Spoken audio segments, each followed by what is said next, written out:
Black and brown creatives, understand me. L.O.S.T Creatives Podcast is here. I am looking for you. L.O.S.T Creatives Podcast. You trying to get it out there? DM me. I will shout out your work. I will drop links to your work. This is free. You don't have to give me a penny. I just want your time and your story, good brother. I just want your time and your story, good sister. We have our platform now. Let's get out there. This is what's up. This is what you need to do. I want your work to be out there, and I'm waiting on you. Tell me a story.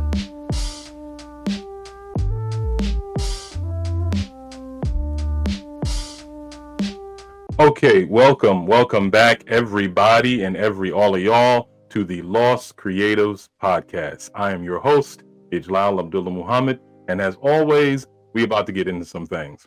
So today, I have a very, very special guest. I am very excited to speak with and interview. I've seen her work a few different times on Instagram, and there was one piece in particular that I'm actually going to be mentioning later on in the interview that just completely got me open, and I was like, I gotta get this good sister on the show. So, and she replied. I'm very excited about that. So let me go ahead and introduce her without any further ado. She is an artist and author with a passion for capturing and celebrating the essence of the everyday Black experience through visual art and storytelling, which I personally love. She's the published illustrator of Healing in Color, Around the Way Girl Edition, and the soon upcoming titled And So We Are, which will be launching on December 12th of this year. That's what's up. Over the years, she's had the privilege of creating and selling work to prominent artists like D Smoke and Chevy Woods, and showcasing in respected venues such as Minneapolis's Galleria d'Aubage Floor and Trio Restaurant. Ladies and gentlemen, Black and brown creatives everywhere, please put your hands together for St. Paul, Minnesota's own Tasha. Clap it up, is in the building remotely. What's going on, good sister? How you doing? I'm doing well. How are you? I'm good. Thank you very much. So, what's the weather like up there? It's perfect. Today perfect? was like in the low 70s, sunny. I'm in DC now, though. I'm not in. Oh, you're in Minnesota DC now? Oh, okay, yep. Gotcha. I'm from St. Paul, but I'm in DC. Okay, cool. And it's perfect here. It's perfect. Yeah. I'm in New York, and it was 65 today. Earlier this month it was 80. I tell you, I can't call it no more. New York is like Minnesota. It's always changing. I lived in New York for a few years. Yeah, it's just nothing makes sense anymore. 80 degrees in November. I don't even know which way to go with that. So, first of all, thank you very much for taking out the time in your busy schedule to do this with me. I really do appreciate it. I appreciate you thinking of me. When you producing work like you're producing, I'm not the only one thinking of you. You definitely are creative. Because of that, I want to jump in. You did provide me your 3 chapters, the titles of your 3 chapters. As we like to do it here on the L.O.S.T Creatives Podcast. I love storytelling especially because I'm an author. So I feel one of the best ways, or the most creative ways, would be to tell your creative journey from start to finish, and title the 3 chapters, from your own account. It's not anything that I come up with. I always want to make sure I stress that. So I want to go ahead and hear exactly how it started. I know we all want to hear how it started. So let's jump straight into chapter 1, which you titled "Stumbled Upon." It's intriguing from the get-go. So this is how I got into art, if I recall correctly. So I was going to the University of Minnesota. I was on a full academic scholarship, so I respect the University of Minnesota, but it wasn't necessarily like my dream college. I got a full scholarship, and when I talked to my mom about it, it's like decided that was the way to go. Can't replace that. So I ended up going to the U for undergrad, and I finished all my required courses early. And I kind of just felt like I'm getting my scholarship's worth. So my last semester of college, I took a lot of fun classes, and I thought fun classes will also be a way to raise my GPA at the end, because I'll like what I'm taking and there's no harm in that. So I took a couple art classes just because. And I took a oil painting class, and I just fell in love with it. And the professor, I can't remember his name, but I was never an artist before that. I couldn't draw. I was not like a kid in elementary school who everyone was like, she can draw. You know, I couldn't draw. But the professor really taught us how to see. And I just remember, like, the main thing I got that semester was, you're not drawing lines, you're drawing light. You're shading in light, and you're shading in dark. So figure out where it's light and figure out where it's dark. And just nice perspective. Yeah, that's what you're creating. So you don't think about what you're trying to make.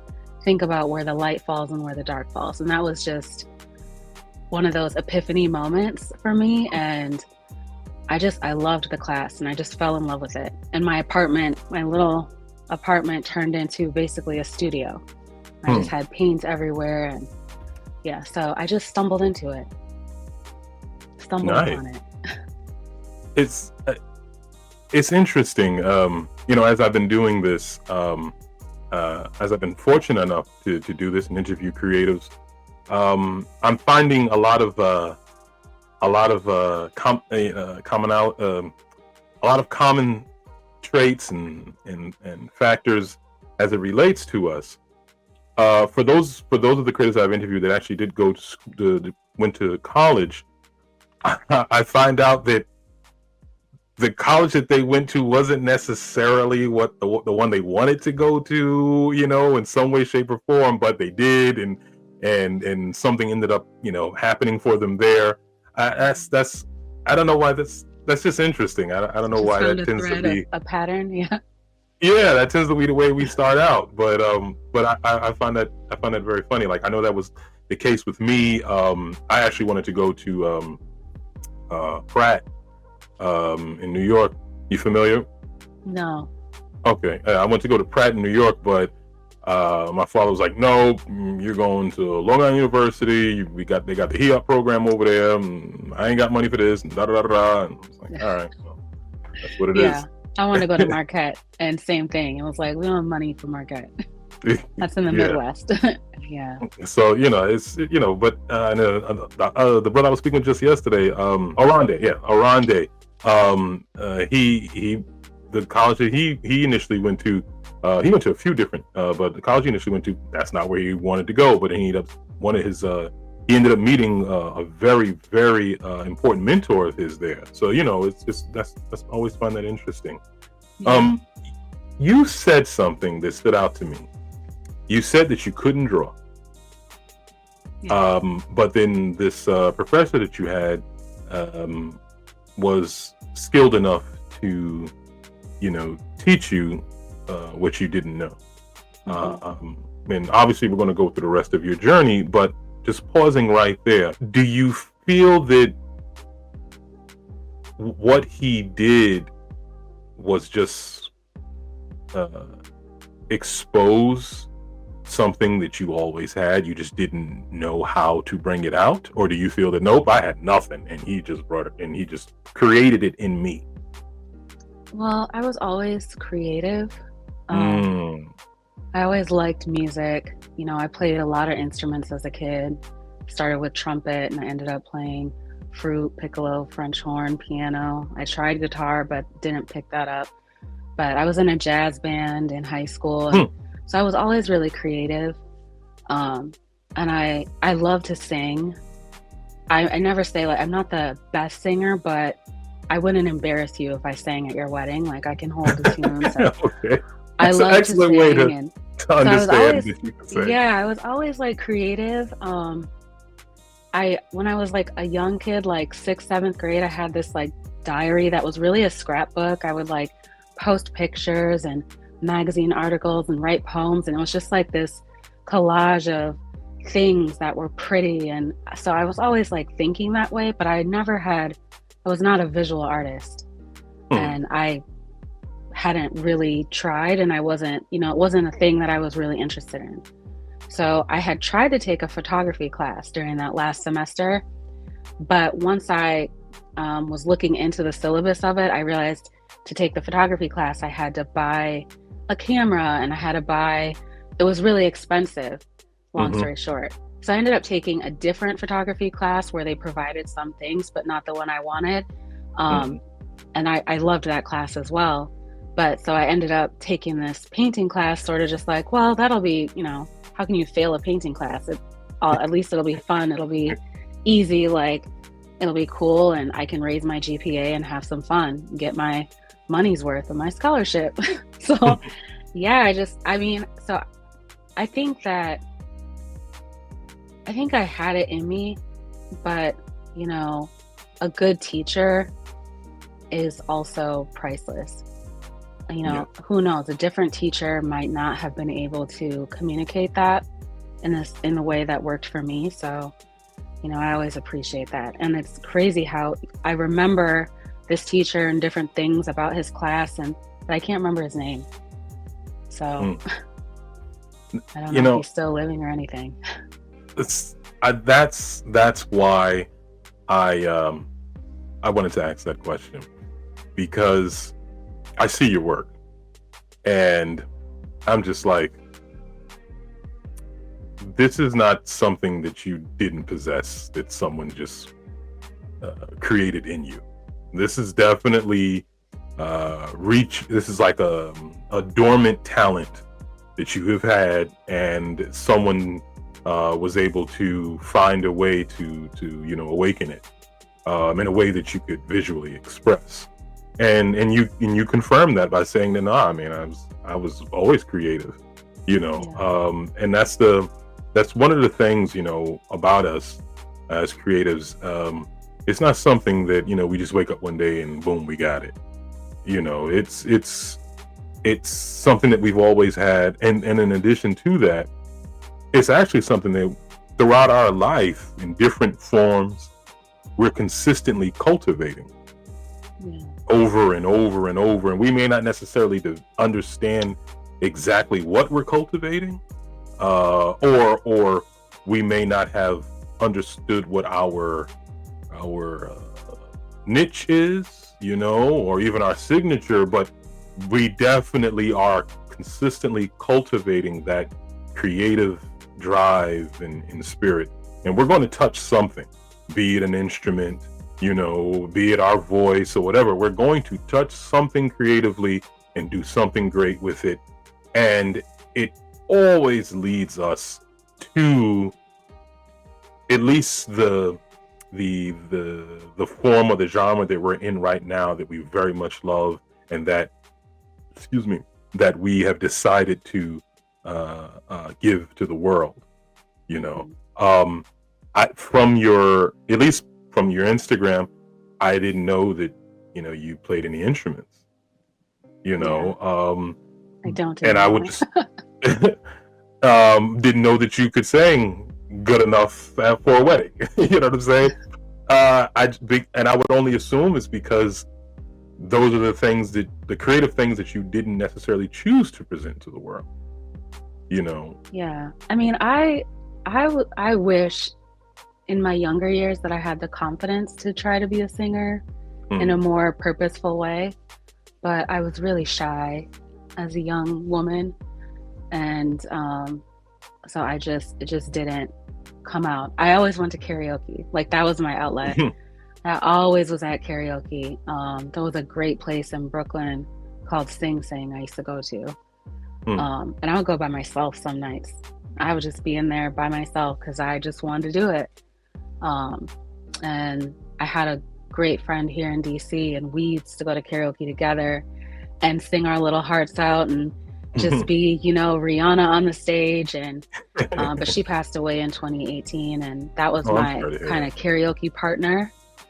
So after that, I haven't really had anyone to go with, but that was sort of my outlet where I didn't have to worry about I guess like being taken seriously because everyone was just having fun, but I could get it out. And I actually was at karaoke a couple weekends ago, someone's birthday party, and I sang SWV's Week, and somebody came up after and said, like, this isn't a talent show, like, you know, and I was just kind of like, some hater.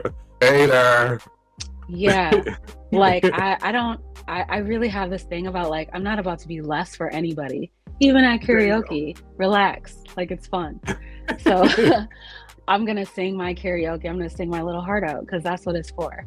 So yeah, but if I do wish when I was younger that I would have had the confidence to, you know, try harder to do something with it for real. I don't see. I'm thinking about asking this question now, but I don't know if you'll actually bring it up in chapter 2. I'll tell you what. Let's go ahead and transition into chapter 2. Okay. And you may actually already explain what I'm thinking about asking, and if not, I'll just ask you anyway. So let's transition into chapter 2, which you titled "The Marathon Continues." Oh yeah. You know, it's funny. I don't remember what I wrote, but when you give me the titles, then I remember. That's great. I love. I always say, please provide me titles because I do want some form of structure, but that's just for the sake of structure. Literally, right after that, it's like just go. Go. It triggers my brain. I'm like, oh yeah, okay. So I was a painter, and then long story short, I moved from Minnesota to New York. I kind of stopped painting when I moved to New York because I moved into the Harlem YMCA first. I moved to New York kind of on a whim, and I moved into the Harlem YMCA, and I had 2 big suitcases, and that was 0 out of 10. Would not recommend. Don't move into the Harlem YMCA. But it was $75 a week at the time, and I ended up finding a little apartment, and I had 5 roommates, and so I was no longer painting. Painting takes up a lot of space. Yes, it does. It smells. You have to oil painting. You need to let it dry. So I stopped painting. That's also when I stopped playing trumpet. No one wants to hear you playing the trumpet in this apartment. So, so that kind of stopped my creativity in a way. I was working at a gym. I stumbled into being a teacher, and so that was my New York experience. I ended up going to grad school at City University, New York, and being a teacher. And so my art kind of stopped at that time for almost like 10 years. And then I moved to DC. I got a little bit into art again, did a show at the gallery here for Nas's Illmatic 20th anniversary. And then I ended up getting pregnant with my first daughter. And so I kind of stopped art again because I was focused on that, and didn't pick it up again until 2019 when Nipsey passed away. And when Nipsey passed away, I was just devastated. It was like, for me, Tupac all over again. I remember the day Tupac died, and that's how it felt for me when Nipsey died. And for me, it was just those 2. Like, I know a lot of people had that feeling when Aaliyah died or other Lisa Left Eye Lopez, but for me, it went from Tupac to Nipsey, and those are like my 2 heartbreaks. So I was just so heartbroken. Like, I knew this man, like, you know, like that was my cousin. I was just so sad. And I was at a UPS store, and I saw this woman, and she was shipping a Nipsey painting that she had made. And I thought to myself, you know, I could have done that. And I chatted her up, and she said that someone had paid her to make that. And I was like, wow, someone paid you to make that. And I got home, and I had a little notebook, and I just did an ink sketch of him, just to like see if I could, you know, I guess like taking the training wheels off again and seeing if I could still ride. And I posted it, and the response was really good and encouraging. And long story short, over the next few months, I changed my Instagram from private, took my daughter's pictures off of it, took a lot of my real life off of it, and made it a public page, and started to like just create a couple images of Nipsey because I was just moved to do so. I was like mourning. And the response was really good. And a lot of people who really knew him in real life responded. And that was really impactful to me because it's like they knew him and they felt connected to what I was making. And it really encouraged me and also made me feel better about feeling like I was showing people who did actually know him and love him that people around the world cared, which, I mean, I'm sure they saw. I mean, everyone was just pouring out, but yeah. So yeah, that's why I titled that The Marathon Continues, because that was sort of the rebirth and the transition into using social media as a platform where I was sharing my art. Yeah. Once again, another thing that I run into a lot, speaking with creatives, is it seems that most of us, we write in our chapter 2, we tend to go through I stopped doing art stage because of life in some way, shape, or form. And then we tap back into it, and then life happens again, and then we stop again. And it's so crazy because the point that we're at now, we're doing art heavily, right? And something that is such a huge part of us, that has played such a big part in our lives, that we've had it with us since we could remember. It's almost crazy and scary to think that there would be a time where life got you to the point where you just weren't doing it. Yeah. I mean, it's amazing. It's like, I'm an author now, but I've been creative ever since, and I just think about how my brain is just consistently working. I'm consistently thinking of, a quick story or another book to write. That I write down book ideas all day long, and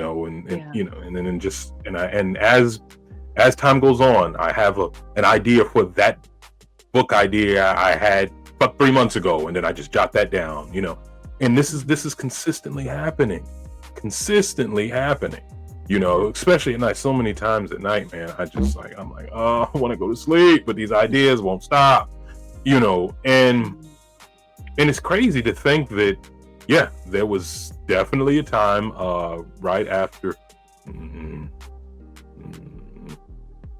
my first, definitely, especially when I had my first daughter, no art, nothing happening, because I had to trying to get through each day.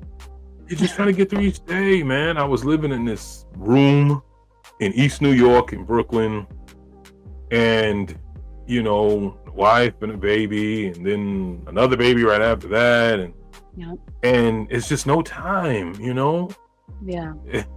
And I remember I was actually in my job, and I'm just sitting there, and I'm doodling, and someone's looking over the cubicle. Oh man, that's so good. Oh, you should be doing this. And I'm just like, man, go, man. Just go. Oh, that's my pet peeve, when people tell you what you should be doing. It drives me nuts. Like, how many times has that happened to you? And what was happening when that you can remember? When you recall on those times, like, what were you doing or something? It's like what you're saying. You're doing something and someone thinks that it's worthwhile, and they say, you should publish a book, or you should, have an art show. And it's like, what bothers me about it is that usually what you're doing is bigger than what they could ever do. Yes. So it's like, don't tell me what I should do when you couldn't do what I am doing. That's my thing. And also when you're not in a position to actually help me. So a lot of times people tell you what you should do, but they don't actually want to be a part of the helping journey. No. And it's like, if it was whatsoever. easy, I'd be there. I'm on my way already. So I don't know. A lot of times I know people say it they don't mean anything by it. They actually are trying to give you a compliment. Yeah. So I don't say all that to them, because that would just come across as bitter. But I think it a lot. I'm just like, oh, don't tell me what I should do. I've already thought of it, likely. And there's a reason I'm not in it right now. I'm probably on my way. So I think a lot of times, I don't know, when people get the urge to tell someone else what they should do, to like take a second and think about how you could say, I would love to support you if you wanted to do blank, something like that. Like having a gallery show is not just, I can't snap my fingers and have a gallery show. You have to, connect with the galleries. You have to get them to want to do it. You have to find sponsors. I mean, it's a whole thing. And, so just this, you should have a show. It's like, of course, duh. So yeah. It's interesting, right? Because I understand why you're saying you don't go into all that because you don't want to come off bitter and stuff, right? But Yeah. and I guess to the people who are saying that to you, that's probably what it would sound like, But at the same time, when you're saying it to me, I'm right there with you. I'm like, yes, exactly. Like, what do you? If one of the things when what I did professionally for the last 20 years, I'm a learning and development expert. So long story short, I just help mainly call centers work on their areas of opportunity. And when I had teams, whenever one of my team members would come up to me that I was managing, and they would, get ready to start saying something, and then it's just like, I would always say, okay, hold on. If you're coming to me with this problem, if you have no solution, then you're complaining. Yeah. And I don't have time for complaints. But I definitely will listen to you if you want to state your problem and then provide a solution. And it just became known, like, don't come to Ijlal unless you have a solution. Because it's like, look, we're freaking in learning development. We provide the solution, so don't come to me with the, and that's it.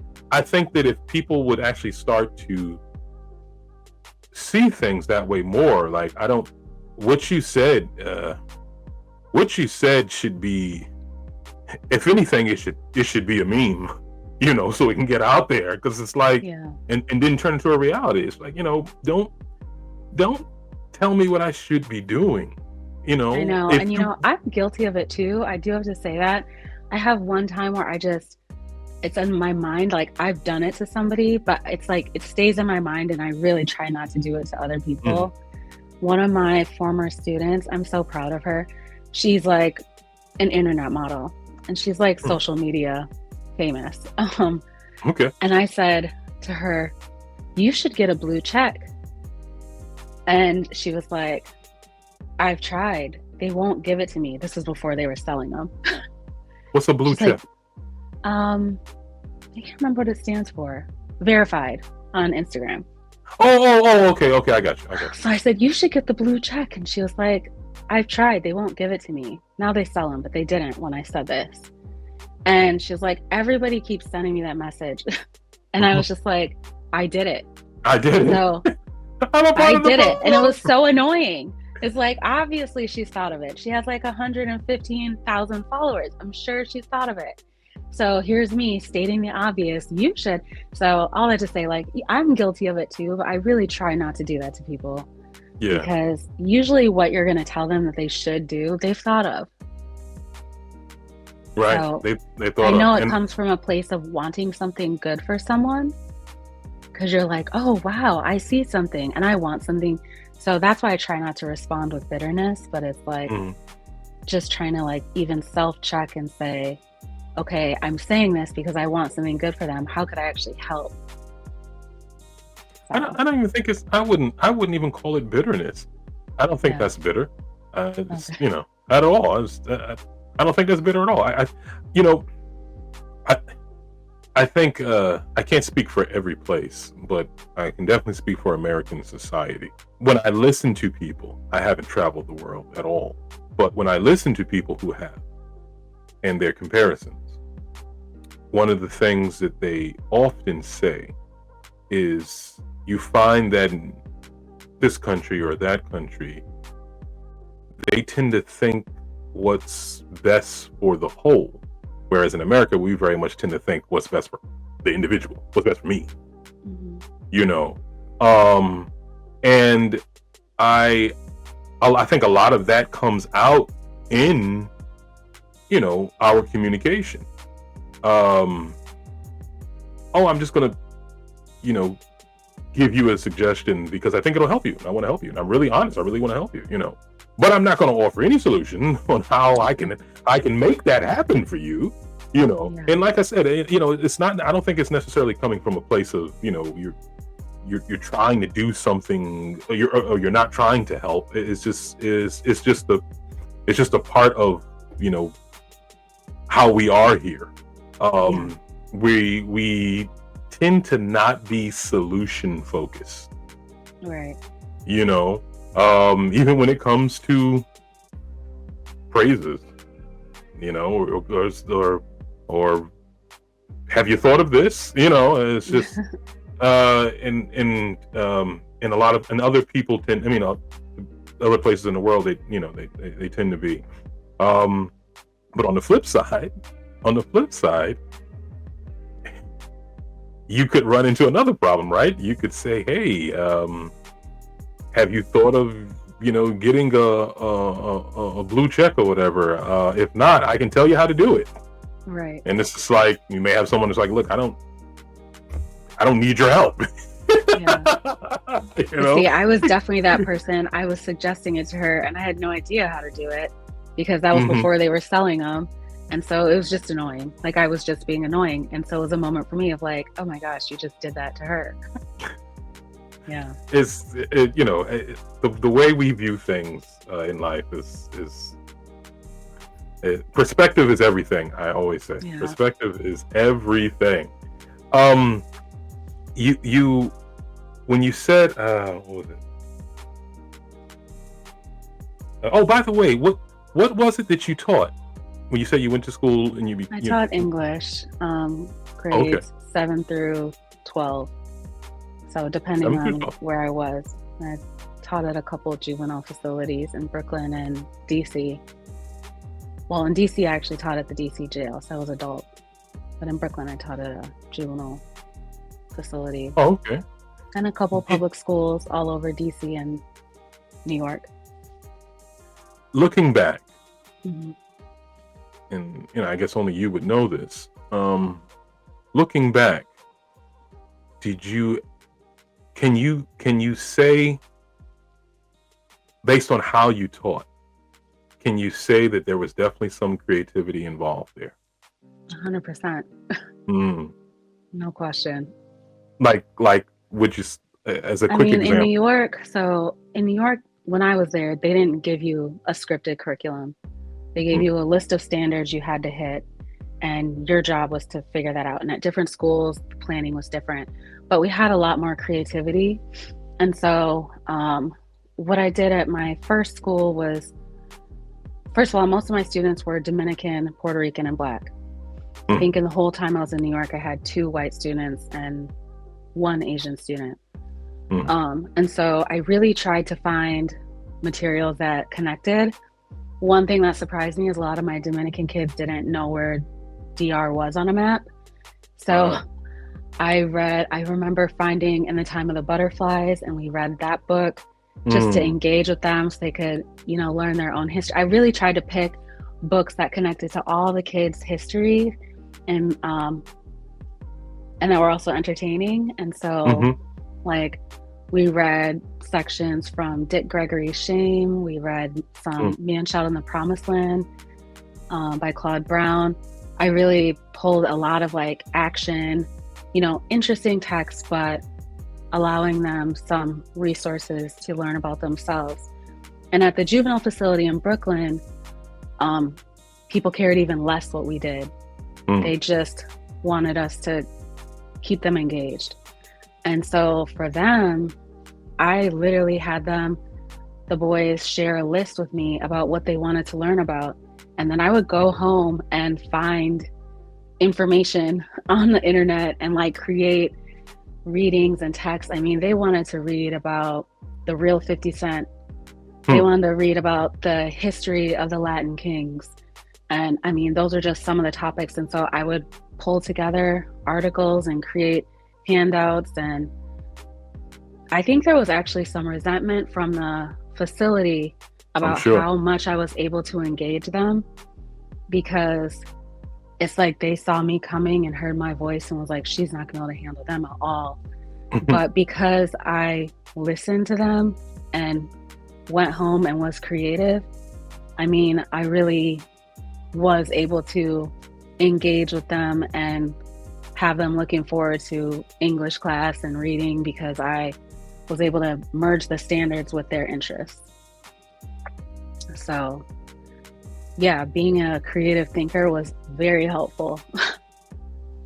It's when you said that, you know, you were teaching English, you know, and that's like what we mentioned earlier. You know, we stop our, how do I say, we stop our focus around, you know, art.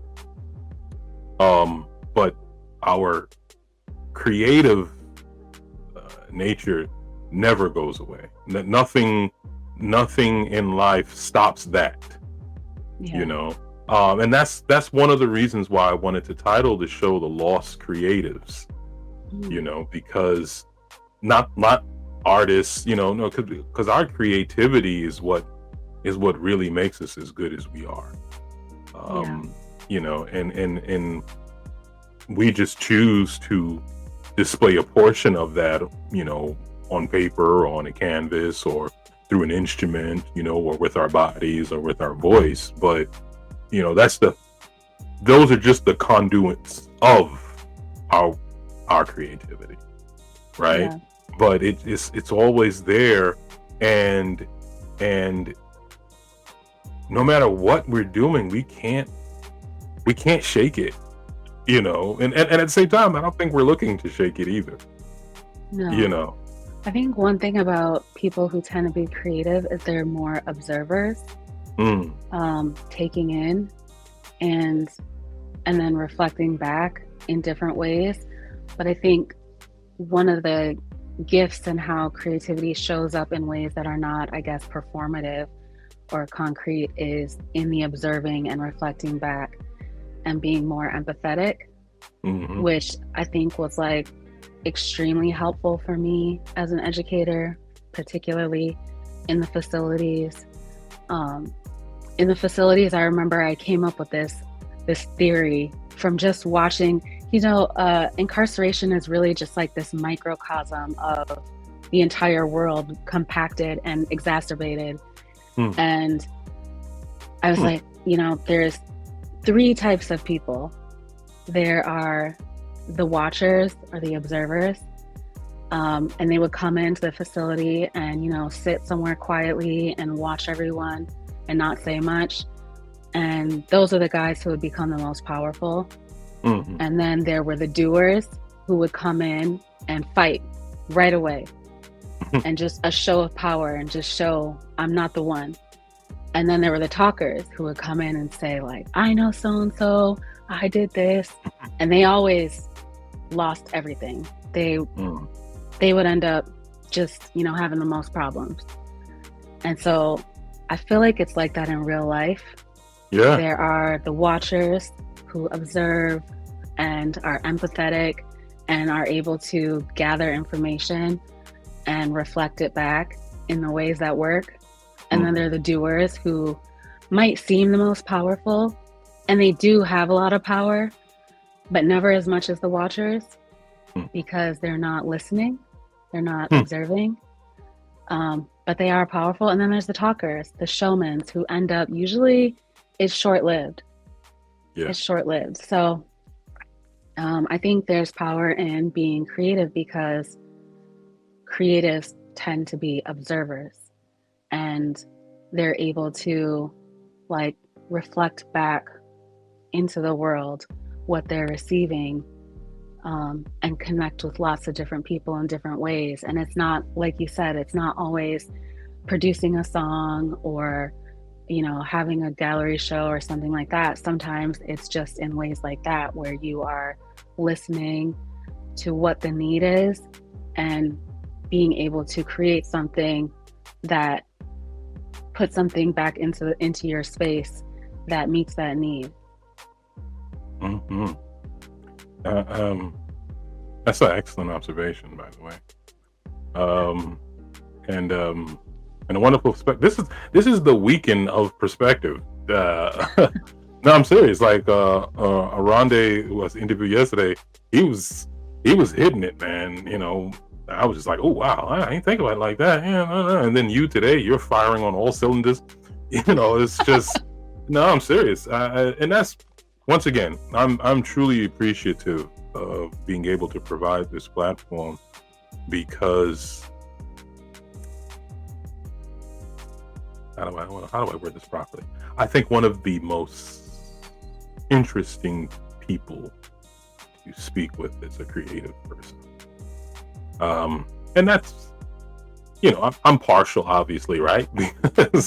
because I'm a creative, but you know, just like you said, I mean, we absorb and then we put it back out, but we don't put it back out the same way we brought it in. Right. We never do. We always bring it out differently. And, you know, the world would be I think it would be a much bitter place if we didn't exist. You know, we save so many things, you know, with our ability. Two things, what's his name? Echo Freaky, another painter, and the way he sees color is amazing. And one of the things that he said is, because we are creators, we're like the closest thing to God. And I just thought that was heavy. You know, yeah. I thought that was very heavy. You know, I mean, and I got what he was saying. He wasn't liking himself to God, you know, but just the fact that, you know, we are creating, right?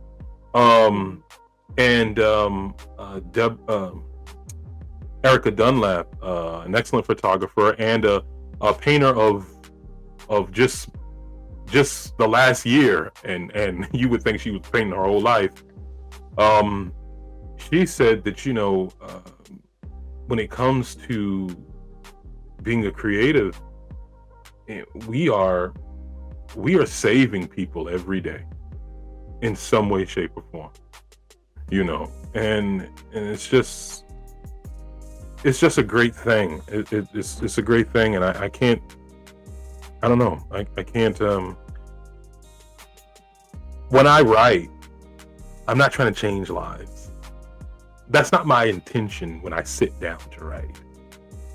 You know, I would really love it if what I wrote changed someone's life for the better.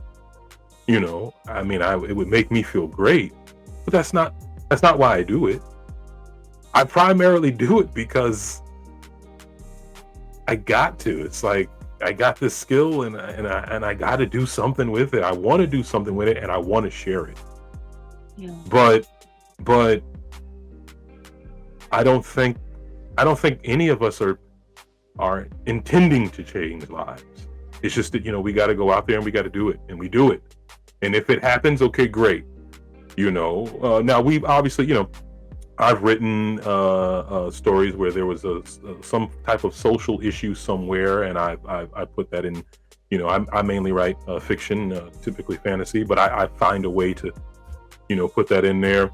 You know, so yes, it's kind of like hard for us not to address what's happening in the world as creatives.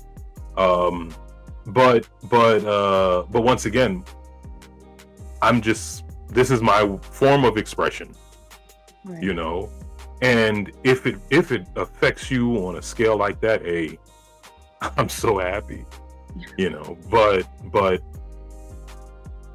we're just doing it because we got it and we got to express it. Before we transition into chapter 3, I know you mentioned you know, Tupac and then Nipsey. Tupac for me, for sure, but believe it or not, I took Heavy D real hard. I really did, man. I like, even now I'm like, oh man, Heavy D, like what? And I don't know why. Yes, I was a Heavy D fan. Yeah. There's like 3 songs that and I was saying to my wife a couple days, like 3 songs that when I hear them, it's kind of hard to not move or something, And Heavy D is we got our own thing. Whenever I hear that track, it's like, oh man, I gotta dance. But yeah, that Heavy hit me hard, man. I don't Heavy, and then like you have a good memory connected to it like that. Because I felt like that when I found out Sinbad had a stroke. And I was like, why am I heartbroken that Sinbad is getting older? Like, I don't want him to get older.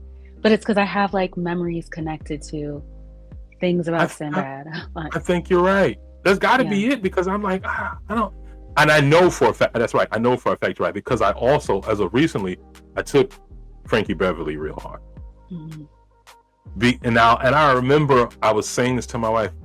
This is bothering me so much because I remember the first tape that my father allowed me to actually put in his stereo was Frankie Beverly. Now, I had tapes, but I had a little cheesy radio that I was allowed to play him on. And if I wanted to use the stereo, he would do it. I couldn't touch the stereo. Yeah. Frankie Beverly and Maze, that was the first tape that I was actually allowed to put into my father's stereo. And just like you said, I'll never forget that. Whenever I think of that Frankie Beverly and Maze, whenever I hear the music, I think of that moment. So when that hit, when Prince, I was so sad when Prince died. I cried in the classroom, and the kids were like, they had him and Michael Jackson mixed up, and I was just like, oh my gosh. Oh man. No, they didn't know the difference. Yeah, the youth today. But yeah, it's it always hits us in all different ways. But I like I said before, I'll wait to ask you that. So transitioning into chapter 3, and so we are. Yeah. Okay. That's the name of the book I have coming out December 12th. Right. So yeah, let's see, I guess that's where we are right now. And so we are here right now. Mm-hmm. Yeah, I've been just, sharing my art online, making a lot of good connections with people. And let's see. So I had a friend from high school who reached out to me to do the illustration for her book. And that's the coloring book that you mentioned earlier, Around the Way Girl. She's a family therapist, and she wanted something that was for Black girls. She just felt like a lot of the workbooks weren't targeting Black women. And so I just did the illustrations and she created the prompts. But sort of helping her with that process, it just like gave me the courage to really, I'm kind of like you. I have a couple books started and I just never got past the like working on them process. Mm-hmm. And those were more fiction. Well, one is a fiction and one is a educator, like what I wish I would have known in my first year. Okay. So it's something that I want to create for first year teachers to have a starting point, because I felt like I was just like, what do I do? All the things that I wish someone had told me. So I've been working on them, and doing this coloring book with her kind of gave me the push to like, oh, I never thought about publishing my art. I've only been like writing these books. So it occurred to me, oh, I should publish my art. Because that's basically what I did for her. And so that put that in my mind and kind of gave me the push to really think about it. And so, that's how that got started. And this last year was particularly challenging for me. From last October to this October was just a lot of shifts and changes that were hard and sort of just like forced me to sort of come internal and reflect. And I think just the older you get, the more there's like less care about what it will look like and more about making sure you've done all the things, or at least for me. I've really been at a point in this last 365 days of like, I don't have to be the best at what I'm doing. I just have to do the thing. That same friend and I, we started a podcast. We are taking a hiatus because both of us were like spread too thin, but we wanted to do a podcast. And it's like, it wasn't about being the best podcast or getting ratings or making money. It was just about getting it out and doing the thing. And I'm just at the point where I'm like, I want to do all the things that little Tasha wanted to do, and I'm just going to do them. And I don't, I really am not concerned about being the best. And I think that's really hard for some types of people to understand, because I get that a lot. Like, well, don't you want to be the best, whatever? And it's really hard for people to get, no, I don't care about being the best. I just care about putting my little hands in all the things I want to put my hands in. Because when I look back on life, I want to say, I did all the things. I did all the things that I wished I had done. I expressed all the things I wished I'd expressed. And I'm not sad about any of it. And I'm actually, like I told you earlier, I used to be really shy. And that comes from a lot of things, but I'm getting past that because, one, I realized most people aren't thinking about you. They're thinking about themselves. True. Yep. They don't remember what you wore yesterday. They don't remember what you said. And even the most crazy things that happen and get posted online, they might talk about it with their friends for 4 days or a week tops, and then they don't care. So there's really no reason to be embarrassed because no one cares. And if they do, what does it do to change your life? Like, did it make your shoes fall off your feet? Were you not able to like sleep in your bed that night? Like, it literally changes nothing. So I've been really working past that. And so I think that's just like something about being an older or a more maturing woman. Like, of the things that scared me in my 20s, what do they say? Youth, wisdom, I can't remember what it is. But anyway, the youth don't have any wisdom. Why do I feel like the J. Cole thing with Bush? Fool me once, shame on you. Fool me twice, you ain't gonna fool me again. You ain't gonna fool me again. Something like that. The youth don't have any wisdom. The wisdom is wasted on the old, because the older I get, the more wise I am, and I wish I would have known in my 20s that no one cared, and I could have like tried to do a lot of things earlier that I'm doing now, but at this point, it's like I want to do them. I want to do them all. And so little things like singing at karaoke, young me would have been more shy. I would have did it, but I would have been more shy. And now older me is like, I don't care. And someone's little snarky comment doesn't matter to me either. Like, yeah, it's not a talent show, but I'm still going to sing as good as I can sing, because why would I sing worse than what I can sing for you?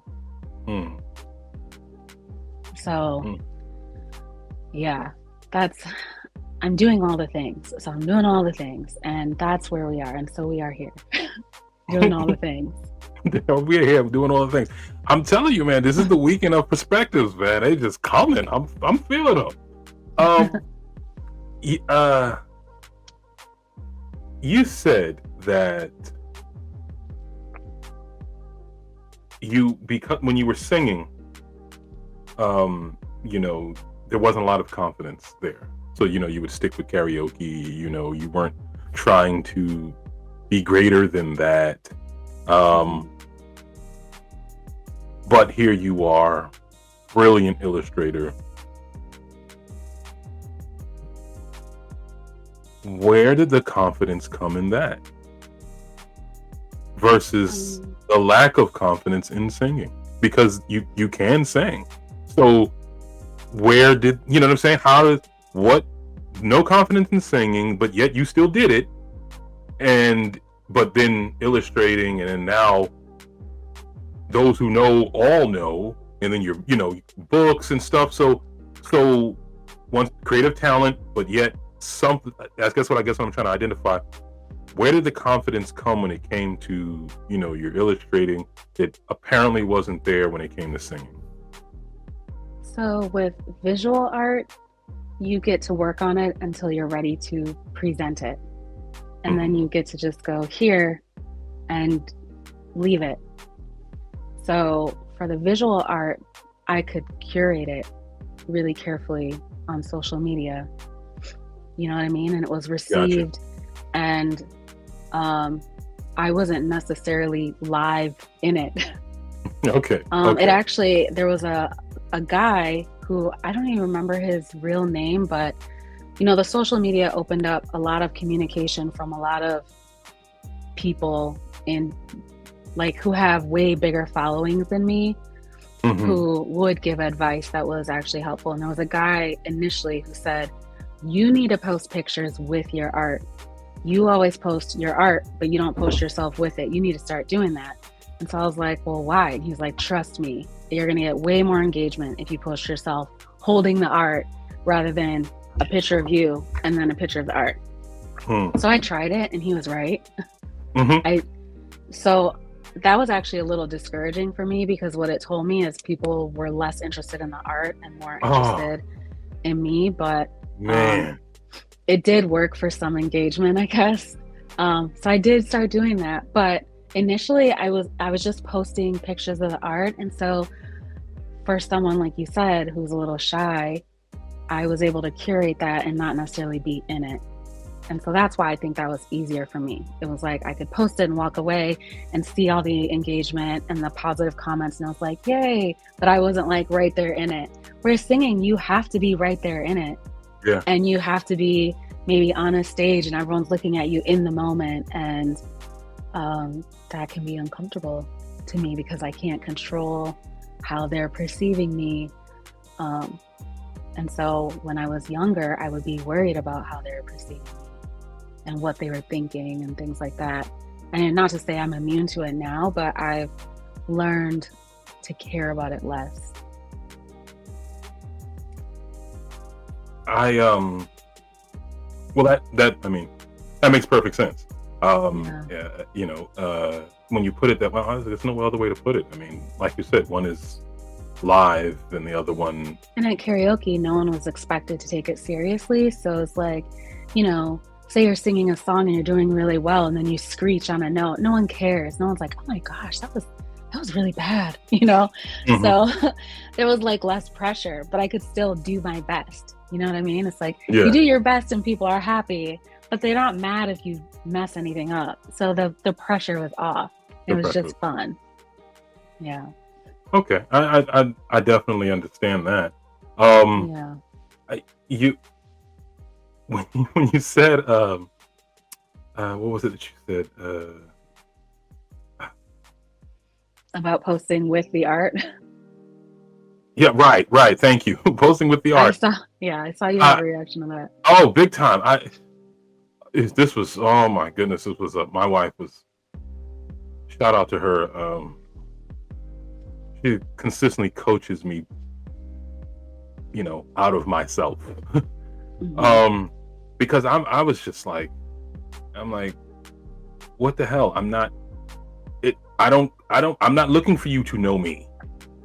Right. That's not if I was looking for you to know me, this would be a page about me. Like, it's not a page about me, it's just about the work. So, why do I have to do this? What is this? Why do I got it? Blah, blah, blah, blah, blah. And she just kept telling me, like, look, this is what it is. People are more concerned about that. Yeah. And it actually made me create, I got rid of the page, but it made me create a page titled I'm Just a Guy. And it was it was an I would make these illustrations. It was me. It was an illustration of me physically, but there was no face. It was just a head with a beard. And I would have these quotes, and the quotes were very much geared to. They were inspirational quotes. They were ones that I would come up with, you know, and it was supposed to make you feel confident about yourself, not be concerned about what others think, not be caught up in being influenced or superficial things, you know, being true to who you are, who you really are, you know. And that's what it was. Like I said, these illustrations of, you know, just me in different poses or something. Maybe I'm standing, leaning on a wall, sitting, whatever. Once again, no face. And in the bio, I wrote that, you know, people get caught up in the messenger and not the message. Yeah. The messenger would be nothing without the mess. That's why you like the messenger, because of the message this carry. But unfortunately, what ends up happening is you pay less attention to the thing that made you pay attention to the person in the first place. And then you're just absorbed in the person. It's like, why do you have to see me to like or appreciate my art better? Then you don't really appreciate my art. Yeah. You know, when I saw your work. I saw your work before I saw your face. That's what makes me want to speak with you. Yeah. You know, please, you know, tell me about this wonderful work that I'm looking at. You know, tell me about your journey that got you to the point where you're creating something like this. Not because I want to know about, well, when I was little, you know, my parents this and this, that, and the third, and someone smacked me. And like, no, I'm not, that's not, I mean, you know. I mean, the people who are interested in you and not the art don't want to know that either. In my experience, most people who are interested in me and not the art are just men who are interested. Well, yeah. And that is, yeah, and that's kind of annoying. It's definitely annoying. So they don't actually want to know that either. They don't want to know about my childhood or anything like that. That's been, I guess, sort of like the negative side of social media, and really having to balance that carefully. Because I, you know, wanting to, I guess, like create engagements, connections with people who could be beneficial, but also establishing a boundary of like, this is how I want this relationship to be. I want it to be about the art and not about what you're trying to make it about. And that's been, I guess, a challenge. But they don't actually ask me anything about who I am either. I mean, you know, one of the things, like, remember when I was prior to, you know, starting the show, I said, look, I'm only going to ask you which things that you have already mentioned.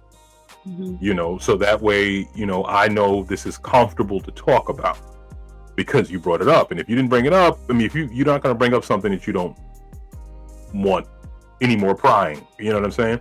So because it's just, look, this is not I want you to tell your creative journey, not your personal life story.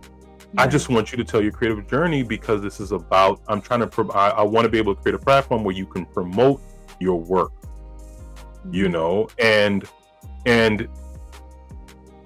I feel that you see something, you know, obviously you see the world out of your own eyes. For me, I see a great piece of work and I'm just like, wow, how did you think of this? You know, and then I see other pieces. Oh wow! Well, then I want to know what got you to this point. How does your creative mind work? What led your creativity to this? You know, how did it start? Were you always doing this? You know, it's just I'm very much interested in your creativity. You know, that's rare. and that's because it's like, look, I'm not on Instagram saying, hey, you know, tell me what's going on with you. I'm not looking to do that. That's not what I'm on Instagram for. You know what I'm saying? It's just like, no, you've put your creativity out there. So this allows me to believe that it's a safe space now because you have displayed it. Exactly. So I want to talk about it, but I want to hear all that's involved with the creativity. And the thing about social media is, like I said, when I made my page public, I really removed my real life from it. Mm-hmm. So I don't really post pictures of my daughters. Maybe like once or twice a year I will. So you could look at it and not know they exist. I try not to put too much like identifiable, like where I live and stuff. Obviously, some people might realize I live in DC, but it's not my real life. It's a curated presentation, but people will really think that they know you, and that they know you. Yeah. It's crazy. Yeah, that's interesting. But they also, because they think they know you, they don't try to actually get to know the real you. Because they think they know you. And similar to what we talked about earlier, it's baffling to me how many men in positions of power who could help me grow my business will reach out with other intentions, but be completely unwilling to even repost, the art or show it to the person that's featured in the picture. You know what I mean? Yeah. Go, oh, you're friends with him. Could you show him? But so that has been sort of like a disappointing observation in human behavior. So what you're doing is rare because you're not asking me to pay you. I have had some promotional art pages and they want you to pay them for them to do something, which I'm not interested in doing. Or they want you to pay them to be a part of some festival, which I'm not interested in doing.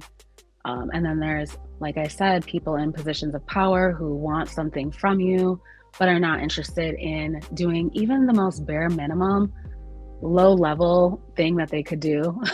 And I just find that like, just completely like, I don't understand. Like, it's very perplexing to me. But yeah, so what you're doing is rare. And the way you think is rare. I would like to sit up here and make it seem like, I'm this wonderful person, but it's not. No, I'm serious. Like, this all came from a selfish desire. Like I said, I'm an author. My book is L.O.S.T Lovers of Storytime. It's a compilation of 7 short stories, self-published. And I was trying to promote my work. And I got tired of running into situations where someone was asking me for some money to promote my work. Or I go on Fiverr and, pay me $35 or $80 and I'll give you this many spots for 2 seconds on my show or something, or whatever. Yeah. And then it's like, and of course, the other thing, you try to see if, your own people are going to hook you up, and that goes nowhere. So it's just like, okay, you know what? If you don't have an opportunity, then create one. I'm going to create a podcast that's geared for Black and brown creatives who are tired of running into the situation where their work is either being suppressed, because our work is seriously suppressed on social media, or they have to come up with X amount of dollars to just be able to get out there. And a lot of us are just starting and a lot of us don't have it, and then you go to someone who is like, you could easily repost or something, and it's, there's always some angle. So I said, forget that. I'm going to create a platform where I'm looking for those lost creatives. I'm looking for those who are their work is magnificent, and right now they don't have a huge following, and they're trying to get there. They're trying to get more people into their work. So I'm going to provide them a platform where free of charge, you can, I'm consistently putting your work in my stories left and right. And then, I'm posting the interview and clips and stuff, so free of charge, because it's I feel that it's like, look, man, one of our biggest problems is we're not trying to unify. Yeah. We're not trying to unify. We're trying to do it by ourselves, for ourselves, and there's always the idea, oh yeah, once I get there, then I'll reach back.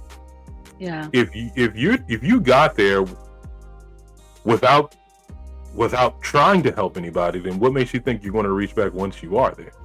Right. You've already developed a habit of not trying to get help, not trying to help. So it's very unlikely that once you're on top, then you're gonna be like, okay, now let me do something that I have not developed myself to do, which was trying to, reach back. So this is a win-win for me. Yeah.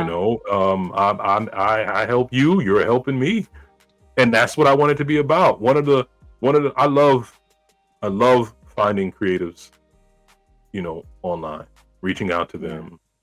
But what I really like is when a creative DMs me because someone I interviewed said, hey man, do that podcast. That's what I really love, because that's what I want.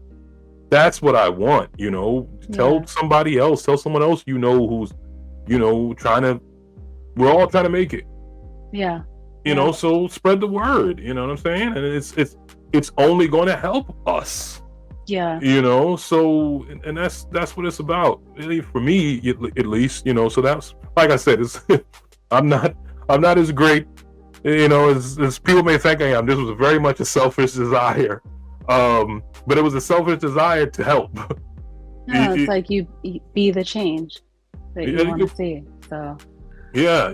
Exactly. So we, I start doing it, you start doing it, we start doing it. And then that's the thing. Like, look. I try to share, usually I'm focused on musicians. That's just what I'm drawn to. But I try to share, people that I see who are great as well. And it is sometimes disappointing how few people will share. It's just weird. Like, I don't know. So I always notice the people who do consistently, particularly, and it's appreciated. So, it's just trying to be that person as well. And it doesn't take much. That's that's the real killer. It's like, dude, I ain't asking you for, a day. I'm not asking you for dollars. Like, just the it's true that your biggest thing. Supporters are usually people who don't know you and have just sort of stumbled onto you. That's scary. But part of it is also that they, like you said, they're not attracted to the person, they're attracted to the work. And so, like, the people who know you might love you as a person, but they're not deeply connected to your work. Your work, yep.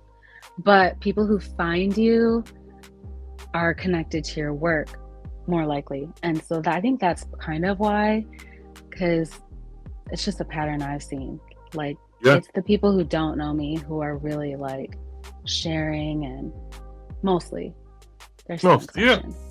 When you said what you said about how, the dudes be like, they interested in what they think they know of you, you know what I mean, but they're not really trying to help you.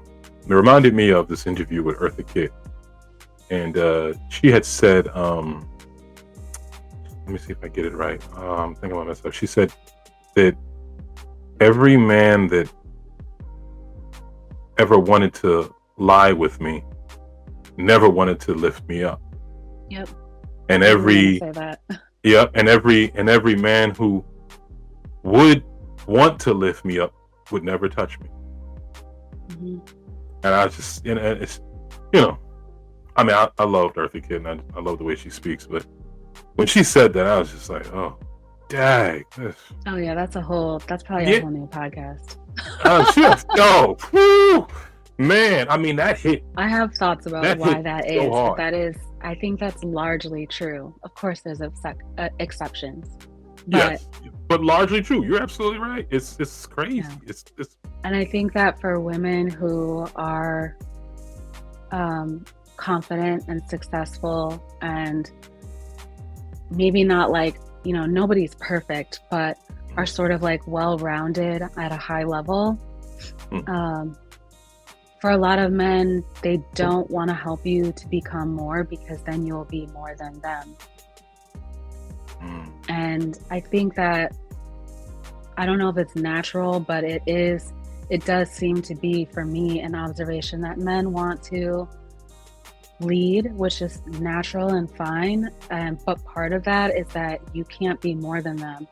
And so the more you are, the lesser are your opportunities, and the more likely that men are not going to help you get bigger, because you may surpass them. And that's just like the most insecure, dumbest thing that you can think of, at least in my perspective. I mean, look, and that extends past. This is all part and parcel of what we're talking about. It extends past just men. It's like,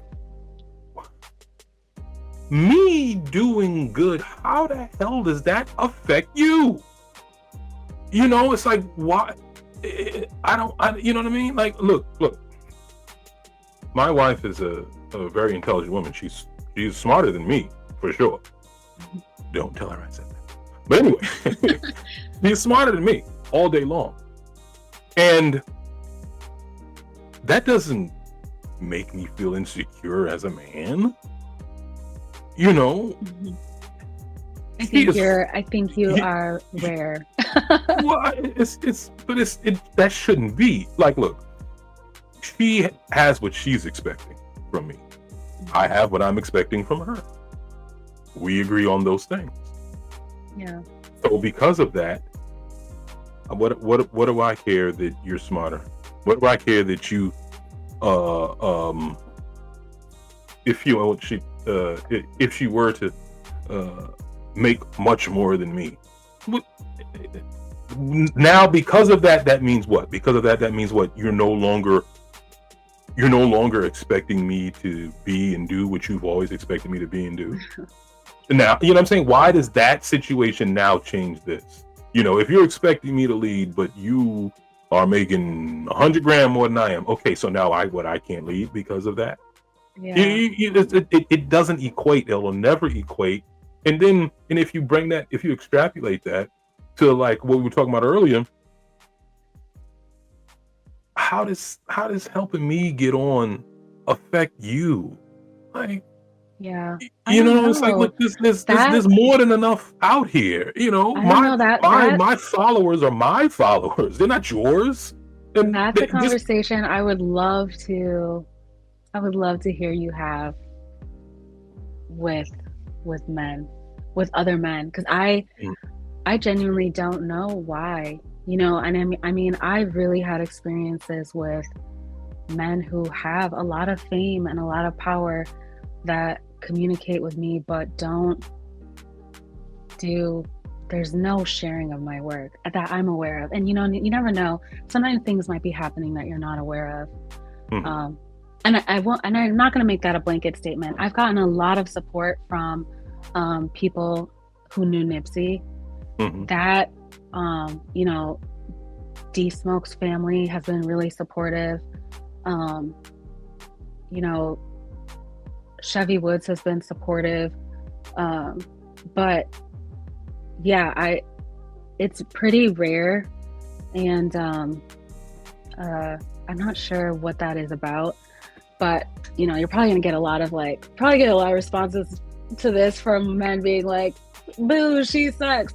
Now, in my personal life, thankfully, I have surrounded myself with men who see me and respect me, because that's the standard that I've created for myself through my own learning and mistakes. But that's where I am in my elder wisdom. But it's always, you're always in constant reshaping, because people will come in or try to come in, and you have to be like, no, that's not what I'm here for.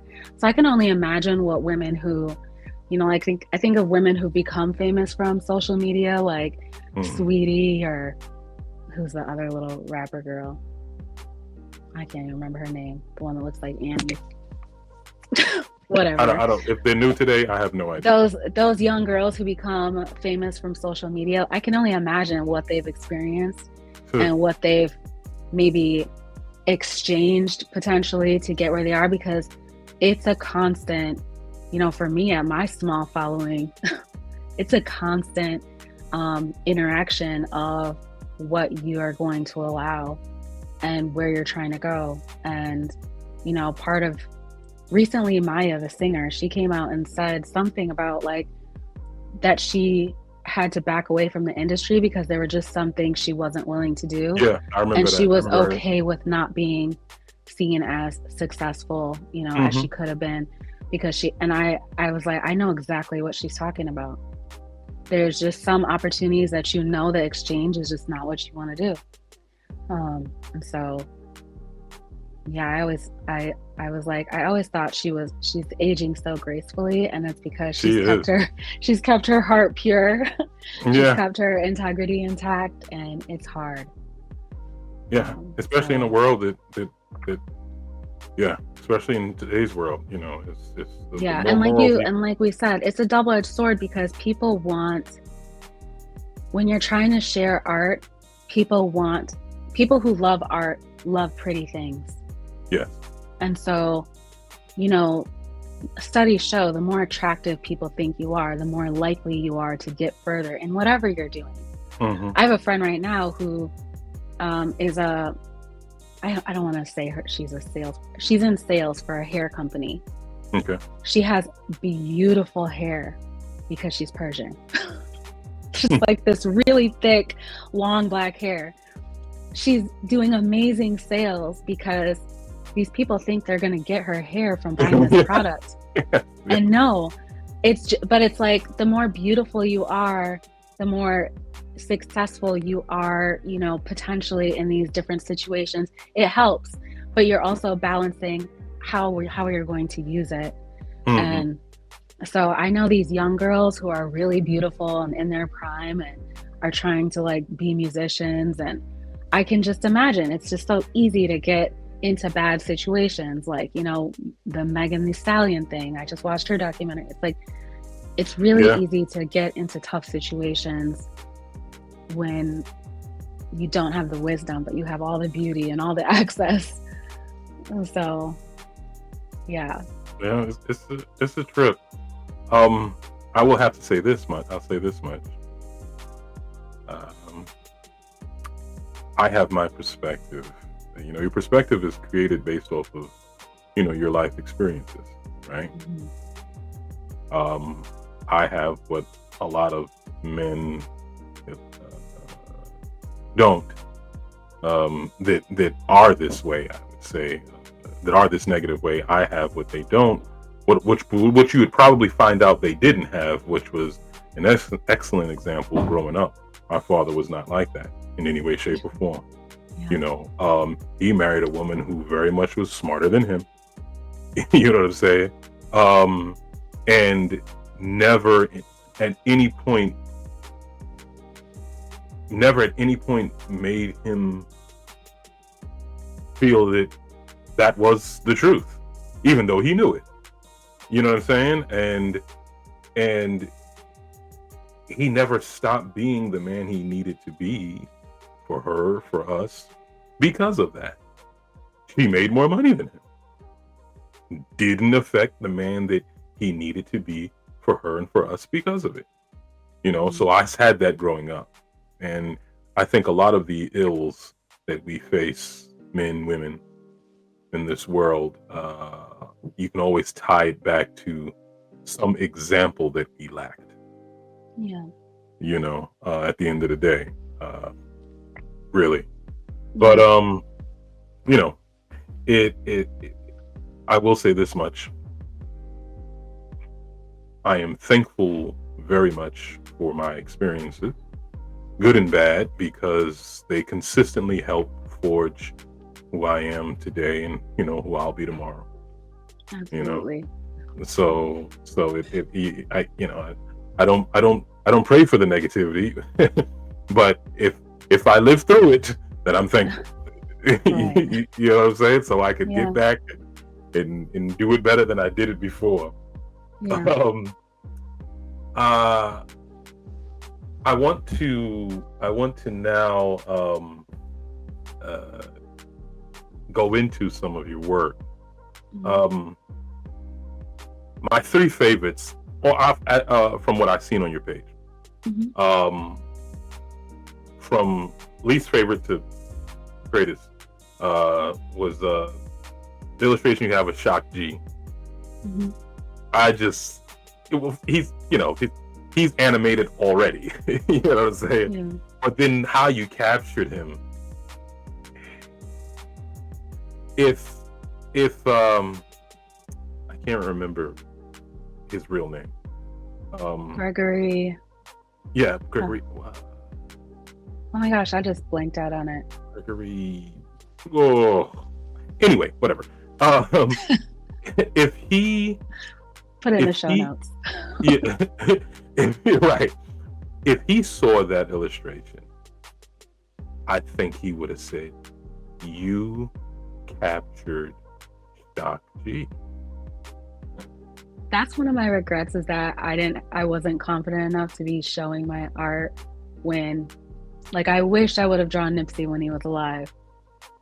The reaction from the people who knew him made me feel like, dang, he would have liked, we wait too long to celebrate people.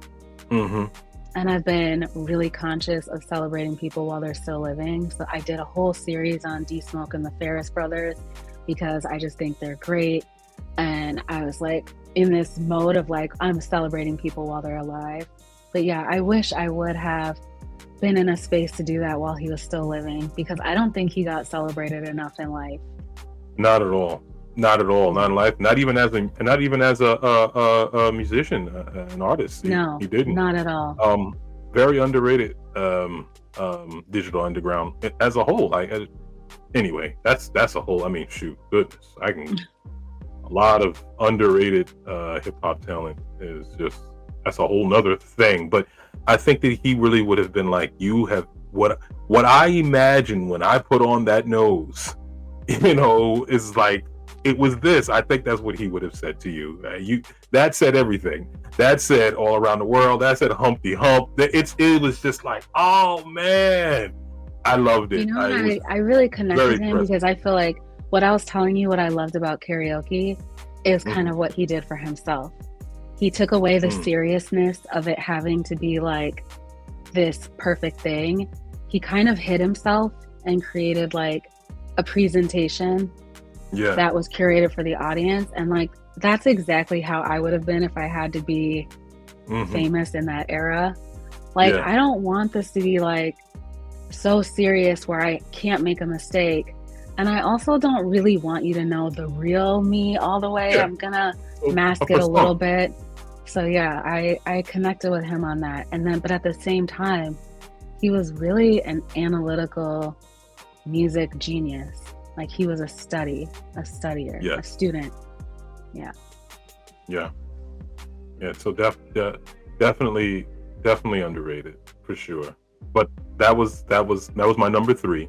Number 2, I think you titled it "In the Name of Jesus." I don't know, which one is it? What is it? I thought it was a title. And you also wrote almost like a sonnet. It's an illustration, but then the hands are the face. Oh, that is oh my gosh, it's late. That's a rapper. Why am I forgetting his name? That's lyrics from DMX. From a song. DMX. No, the picture wasn't DMX. The picture was a rapper. I'm blanking on his name.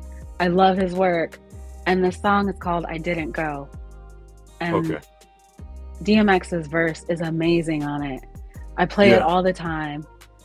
And that's what I used DMX as part of DMX's verse. But I had already drawn DMX a couple times, so I drew him instead. It's gonna drive me.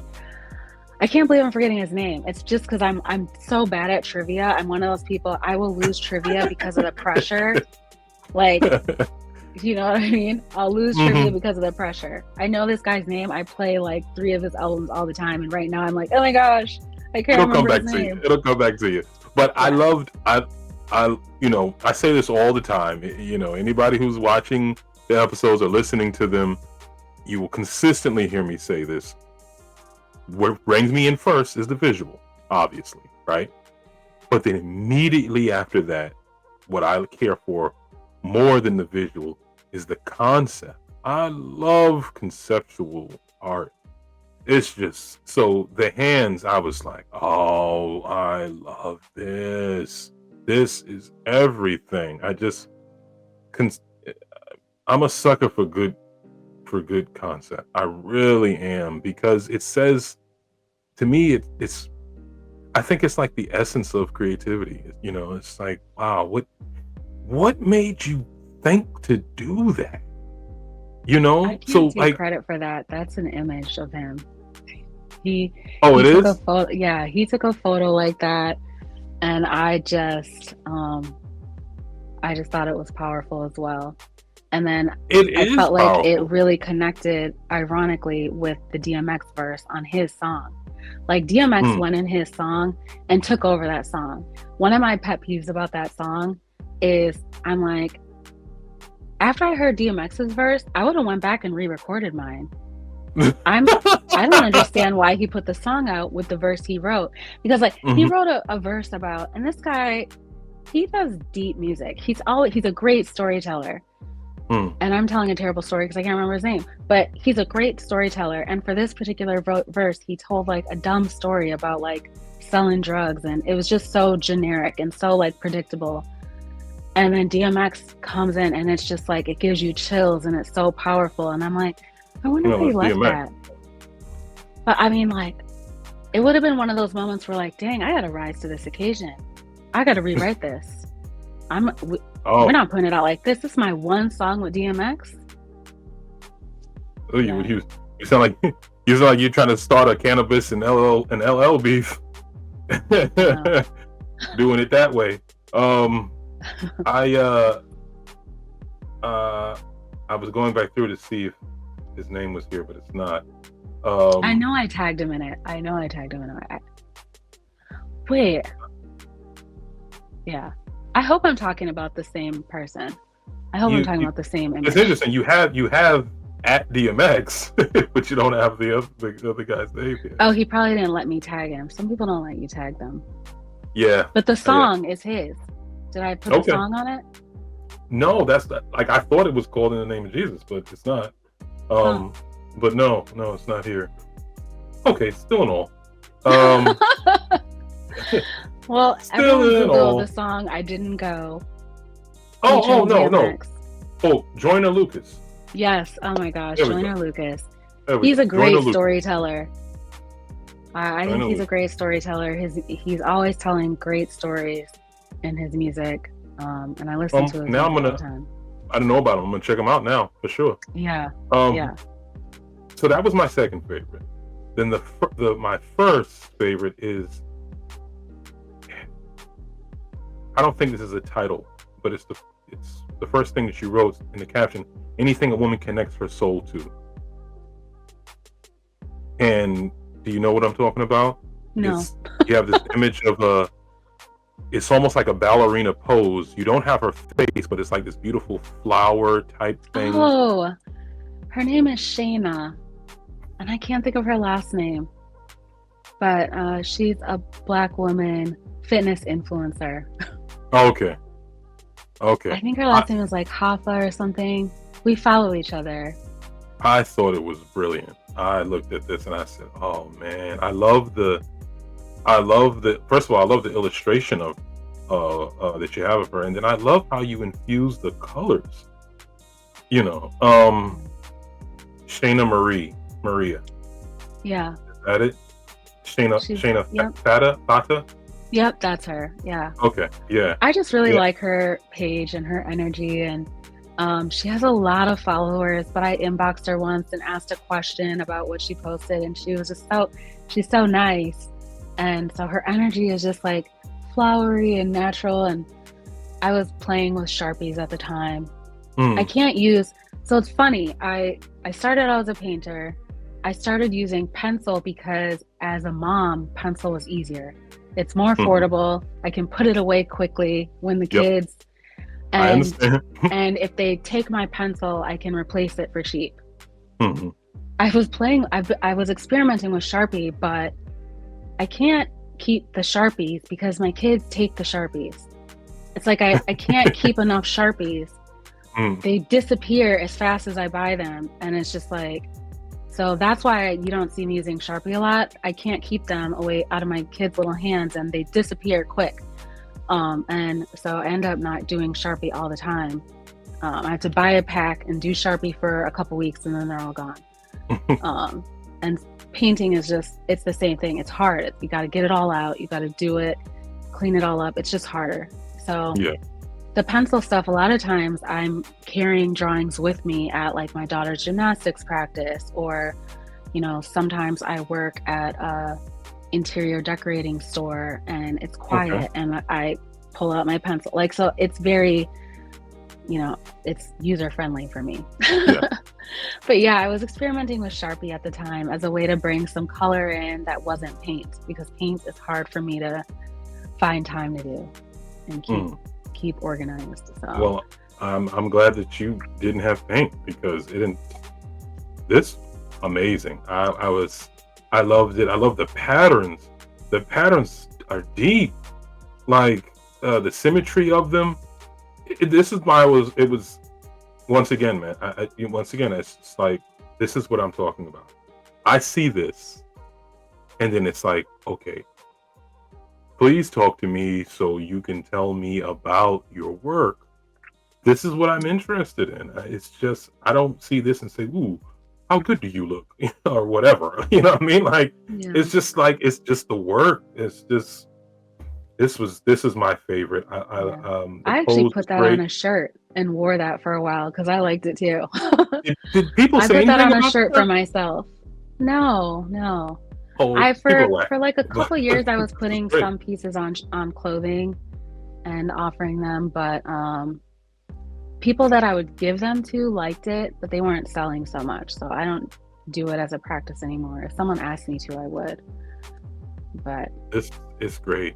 This was my favorite. This was definitely my favorite. And you know, I'm glad to know where you got your inspiration from. And I'm thankful to you know, Shayna, because she inspired a wonderful piece of art. She really did, from you. This is truly amazing. When you watch the episodes, or you hear, or you're listening to them, you hear me geek out when I'm explaining, when I'm going into something that I really like, because I love it, you know, and something that I say consistently, it's like, when I see things that I really love creatively, I instantly say, let me do that, you know, and then not to recreate what you did, but now I'm like, ooh, what type of floral type pattern can I make with Sharpies? You know, like, it's coming from a place of admiration.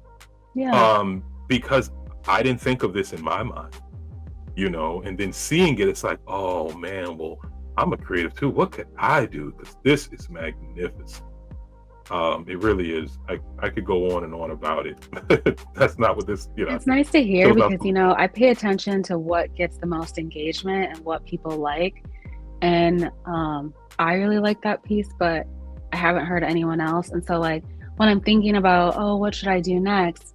I do think about that a little, like, what did people really enjoy? And it doesn't always make me make a certain decision, but it's, you know, it's one of the few times I didn't do a face. And it's one of the few times that I used colored in that way. And so it wasn't like the most engaged, it didn't get the most engagement. So, you know, sometimes think, well, that's not something that really connected with other people. I liked it. I put it on a shirt. I sent it to her as well. But, other people were kind of like, whatever. So it's nice to hear. I mean, look, I'm not other people, so I'm definitely not saying do more of this, and put it on your site. I would like to see more of it from you, but once again, I'm not people. What I like is very much what I like and what stands out to me. But anyway, thank you for telling me, what inspired it and why you did it. But it is magnificent. It's my favorite so far of what I've seen. And I've definitely come to know that my favorite doesn't have to be the main favorite of everyone, or even the creative's favorite, but it meant something to me, and that's great. So now I want to get into the segment where I ask the generic questions to all the creatives that I speak with, starting with the first one. Do you consider yourself a creative? Yes. I love that question. I love that question because it's like I always get I get yes, that's it, or I get a yes because da da da da. But it's, I don't know, it's just a fun and interesting question for me. What's the most challenging thing about being a creative, in particular, an illustrator like yourself? It's not, I think for most people, it's not your money-making career. So as much as you might want to, put a lot of energy into it, my energy has to go into other things because it's not making that kind of money like that, So I think that's challenging because I end up doing other things that I don't really care about that much, and doing this more of like when I can squeeze it in. Like during the pandemic, I was putting out like an illustration every day because I was at home. Yeah. And now maybe I do one every 2 weeks. So I think that's challenging. I think as a creative, we end up having to spend a lot of time doing other things because people don't want to pay creatives. They want you there though. They want you there. Oh yeah. Oh yeah. Want you there for cheap. Yeah. How often do you fall into a creative dry zone, and what do you do to get out of it? I don't know. I would say maybe every 6 months or so. When I first started drawing, I really was like initially focused on Nipsey and D Smoke. Then I got focused on like up and coming rappers and musicians. I felt like this desire to kind of like give exposure to people who were up and coming. And then after that, I was kind of like, I don't know. I started playing with Sharpie. So it's like, there'll be like every 6 months, every year, kind of like, okay, I don't know what's next. This last 6 months, I've been motivated by creating this book and sort of like collecting things and figuring out what was I going to write in it. And I felt really like, what do I have to say? I spent a lot of time being like, what do I have to say? Because I wanted to put some kind of writing in it. And so it wasn't going to be fiction and it wasn't going to be teaching anything. So I was like, well, what do I have to say? And I finally came up with, and this was through a lot of reflecting, I have a lot to say to my daughters. And so I thought about what, if they're left with something that I created, what do I want them to have from me? And so really that's what I ended up writing. It's like as though I was writing to them something that they could have to remember what I valued and what my I guess lessons for them were. So that was where I came up with the words that are in the book.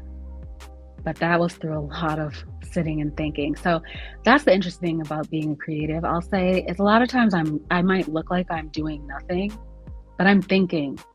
And I think for quiet people think, well, you're not doing anything. Yeah, I am. I'm over here thinking about what I have to say. I mean, that was a lot of thought. It was like, and I would, it would be like, I might hear a song lyric and write it down.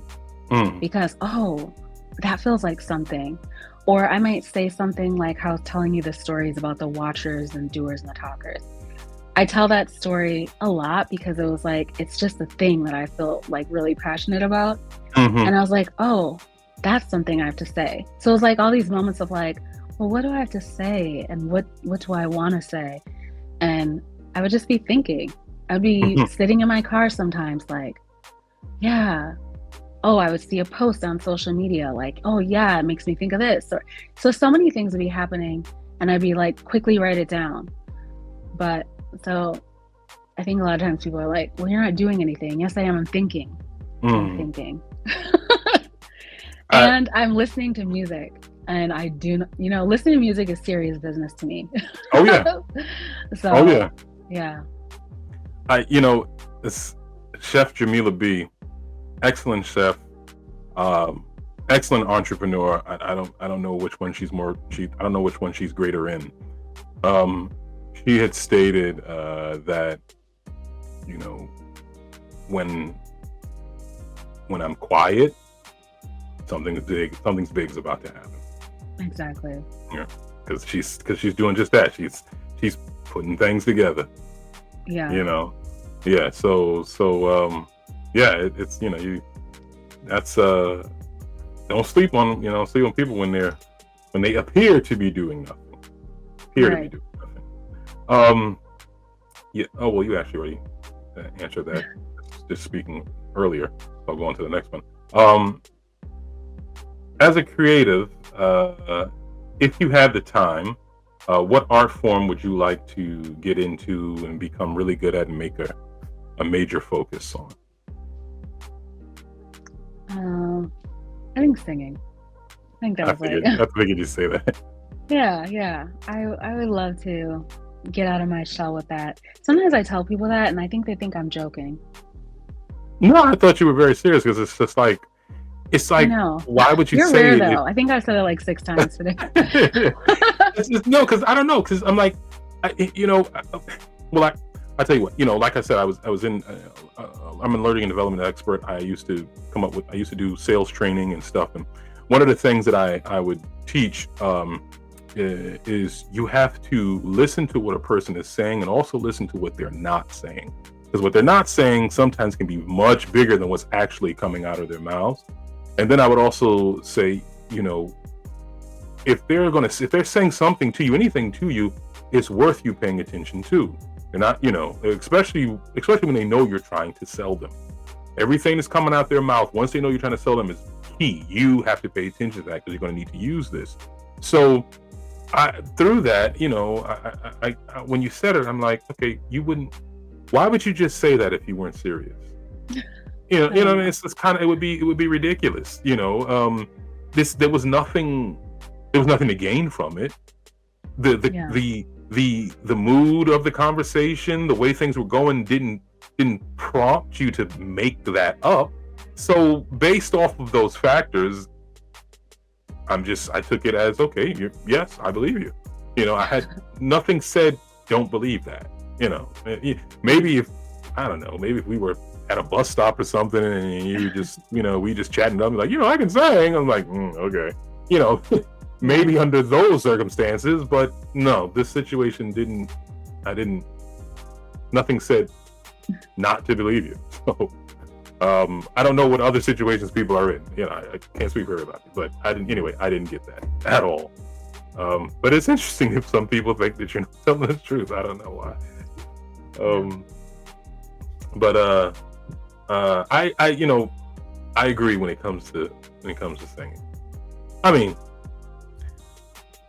I sound great in the shower. Okay, I'm like one of the best shower singers out there. Okay, as a matter of fact, I have another page because the L.O.S.T Creatives, obviously, I'm for promoting the show on my Lost Author page, where I promote my book a lot, and I try to give a little bit of me because, as we already spoke about, that's what people want to see. And I had a few posts where I'm singing someone's song, and I write in there, tell me I can't sing like Barry White, or tell me I can't sing like, and as I'm driving, it's but it's sounds great to me. Whatever. Right. Well, the whole thing is like, what's interesting about singing is we all know some famous singers who are not the best singers. Yes. And it's really because they had the confidence to do it. Yeah. And when I saw the woman with the Nipsey painting at the post office, it was the same kind of thing. Because it wasn't a bad painting. It wasn't the best painting. But what it was is that she had the confidence and she took the action and she did it. And she did it, yeah. And I was like, I haven't done it. And so, someone like Rihanna, for example, I love Rihanna. She's not the best singer. No. But when she was 16, she had the confidence. To be singing in whatever little bar she was in, to be seen.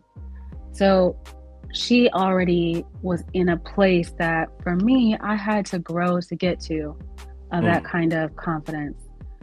And that's really what it is. So it's like, you don't even have to be the best singer.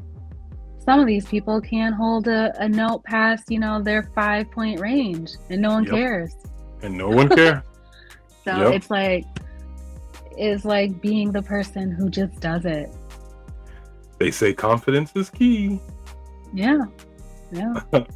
How does being a Black creative affect your work, or does being a Black creative affect your work and the promotion of it?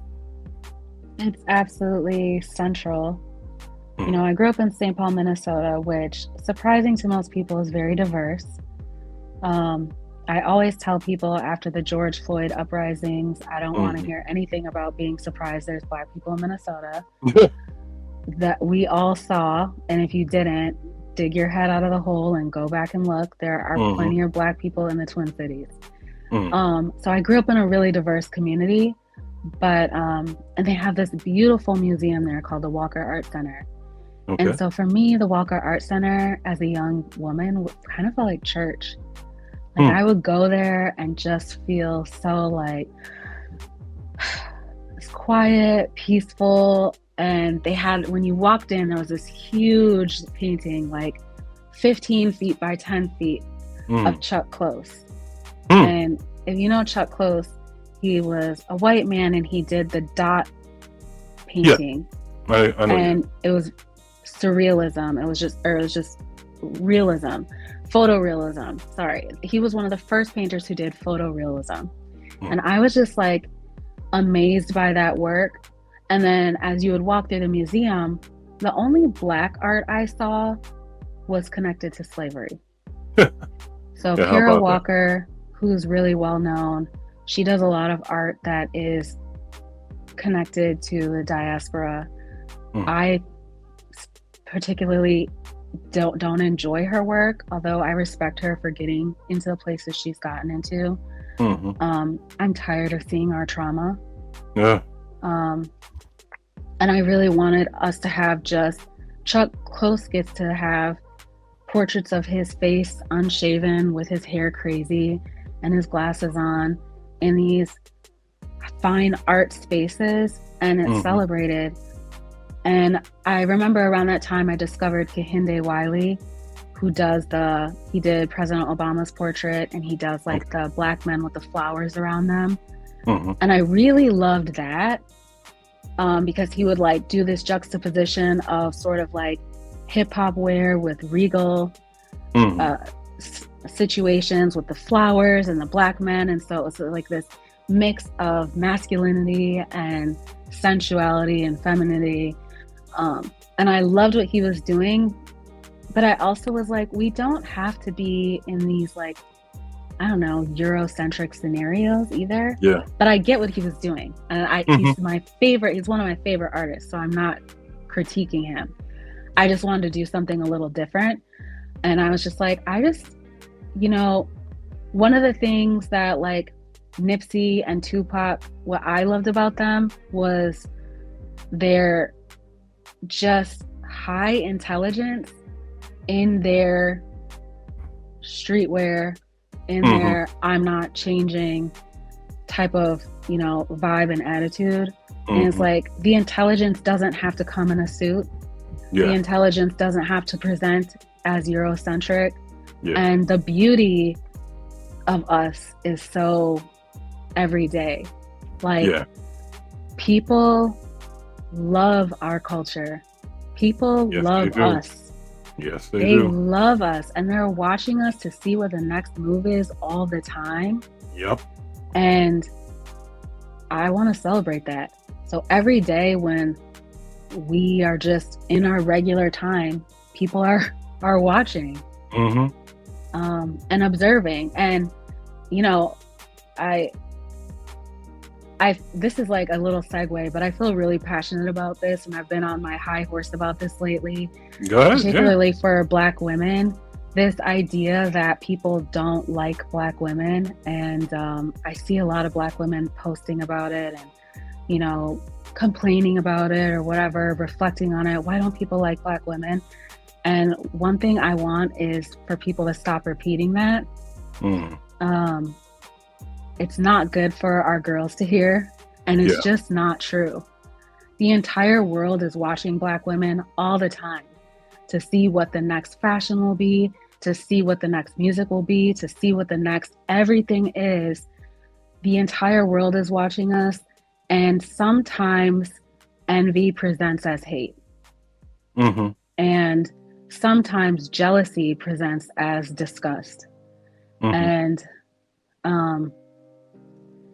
I think that Black women have things that nobody else has. I think that the obsession with our hair is something that nobody else has. And I told that to my own daughters particularly. When they first came home talking about hair, I reshaped that. Nobody in the world has hair like Black people. Right. Nobody. We can do our hair like them. We can straighten it if we want to. Yep. Nobody can have the hair that we have, and the range and the styles and the options. And so it's not hate, it's envy. Because if they didn't like us, they wouldn't be thinking about us so much. We wouldn't be the topic of every comparison.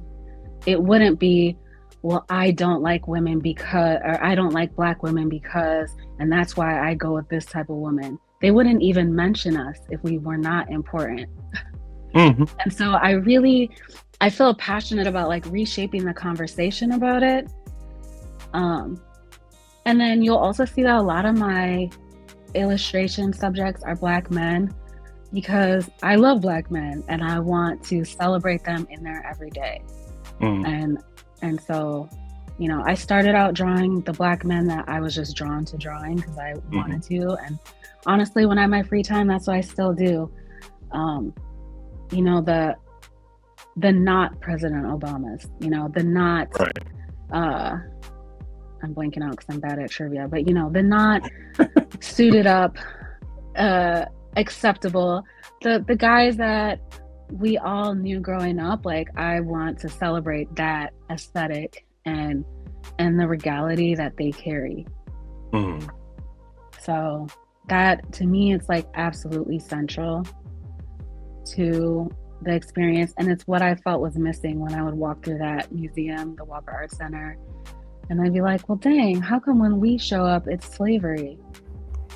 Like, no one thought to bring how come we don't get to just have regular portraits? I want a Chuck Close portrait of a Black person. Like, why does ours have to be, I don't know if you know Kara Walker, but her art is silhouettes of like the horrors of slavery, of women having babies in holes, of people getting whipped. And it's like, there was a need for that, but it's like, why is that the only thing? Why is it the only thing? Yeah. So yeah, to me, it's absolutely central. And I feel also passionate about, I don't really want to do street fairs. I don't really want to do pop-up shops, not because that's not my thing, or not because I don't see value in it, but because it's not my thing, because I really want to make it a high end. Like, how come why isn't ours fine art?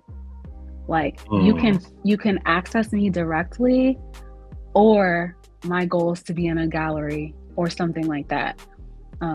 But you're not gonna find me sitting on a corner. It's just not my goal. So sometimes people will say that you should go, you're gonna do a festival or a fair, and I'm like, it's just not my.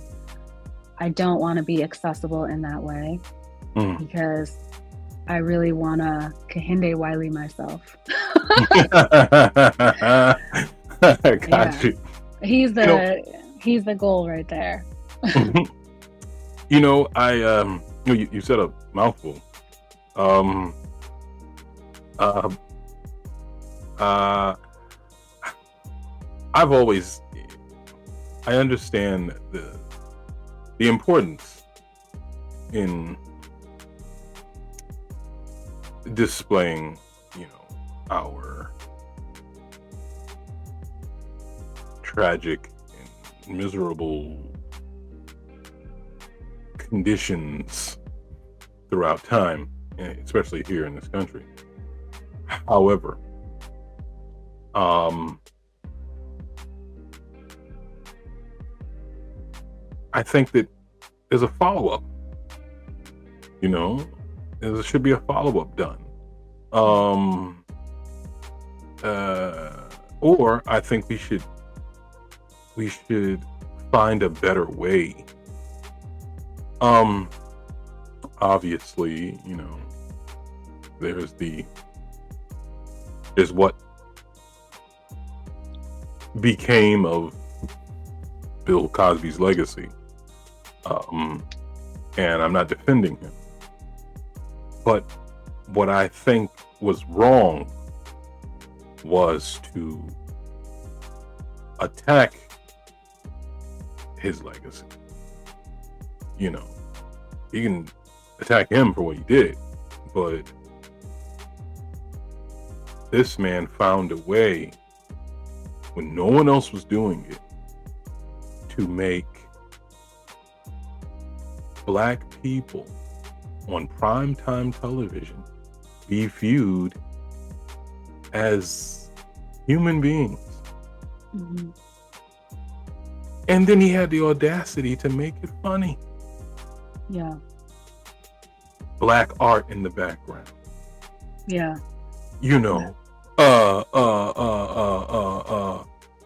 Nobody was doing no sitcom at that time had, an episode where, they playing the James Brown record and the family's dancing. You know what I'm saying? Yeah. And he did it in such a way, it didn't come off in a coon type way or nothing. Yeah. He was able to bring up issues. He was able to bring up our trauma, but he did it in a regal type of way, in a dignified type of way. Right. So that way he was still connecting with what we went through, because that is a part of our story. Yeah. It never, our oppression and exploitation hasn't stopped, Right. So, but this is how he was able to do it. Right. And I think that, and that's the other thing, right? People always, anything we do it's always a Black thing. Yeah. Right? This man was able to introduce you to a Black family, a Black rich family, and at the same time that no other sitcom was able to do ever, not in the way he did it. He made this Black rich family relative to all families. You related to the Cosbys if you was poor. I was watching the Cosby Show when I was in Brooklyn in the projects, and I related. Yeah. You was able to relate to the Cosbys if you was rich. You was able to relate to the Cosbys if you was white, if you was Black. That is amazing. That is no easy feat. That took serious intelligence and care. So I'm saying all that to say, we are creative enough to make you aware of our trauma, because it still exists. We still suffer from it to this very day. And at the same time, do it in a way where it's just not, picking cotton and whips and rape and da da da da da. You know what I'm saying? We can still, and I think that, and I very much think that should be the direction. I'm not trying to take away from anybody's creativity. I wouldn't want to do I think that. There's space for all of it. And I just, like in that particular museum, I was like, there's diversity for the other people. Right. But for us, there wasn't the diversity. But for us, there isn't. This is you, and this is where you're supposed to stay. And, we can talk about it, but as long as you talk about that, because it continues a thinking that's our history started on a slave ship coming here. Like, we didn't exist doing anything. That's where our history started. I remember being a little kid and watching like the old, I'm an 80s kid. And so the old shows were from the 60s, and I remember thinking, how come our skin looks so ashy in the old shows? And then learning that the film camera they used was like, I'm not a photographer professional, but like the lighting was geared towards to make the light skin, the white people's skin, complement them. And like it was something about like the color tones were like didn't complement our skin. And you see now with photography being more advanced and people having options to do their own photography, how beautiful brown skin can photograph. But if you look at those old shows from the 60s at brown skin and how it was recorded, it always looked really ashy. And I'd be like, well, how come we don't look good in photos? As a kid, I was already internalizing that. And then when I was in college and taking those art classes, the art that was presented that featured us from like the 1800s, it would be a slave in the background. It would be like a white woman who was being painted and a slave in the background who was, painted like an afterthought and with like pure black paint. And it was just like, and I'd be like, like, so I just was really craving to see us and to see us in a way that was missing. But, it's interesting now because I feel like so many people of my generation felt the same way. And man, we are producing to make sure we're seen now. So the kids coming up won't have that feeling. They see us everywhere. They see us everywhere. Yeah. And and it's kind of like, you got to take, it's kind of like a bittersweet, right? Because we saw that growing up, as 80s kids, it was a drive in us to want to make sure that we weren't seen like that anymore. Right. So unfortunately, the way things tend to work is now you may take something for granted to where it can actually put you in a situation where you're exploited even more. Right. You know what I'm saying? True. Because you're being blindsided. The bad time or the harshness is no longer right there. When it's right there, it's like it's right there. So you always dealing, it's ever present. You know what I mean? But then I think that's what we're dealing with now, and you better believe it. That's what we're dealing with now, for sure. But that's also why I feel passionate for our girls coming up, that they're not constantly running into a dialogue on social media about why people don't like Black women. I'm just like, we have to reshape that conversation. People love Black women, and sometimes that love comes out, I think, as envy. And I'm like, no one is obsessed with something that doesn't matter. Oh yeah. And the fact of that we are the topic of so many conversations, and compared to every other group of women, like, you don't hear a constant comparison of Asian women to Latina women. There's not like I like Asian women more than Latina women, because you don't hear that. Right. there's a constant compare and contrast of Black women to every other group of women. And I hear so much internalization of like, well, why don't they like us? And I'm like, they're obsessed with us. Completely. Don't you see? It's obvious to me. Oh, yeah. And I really try to make sure my girls know that.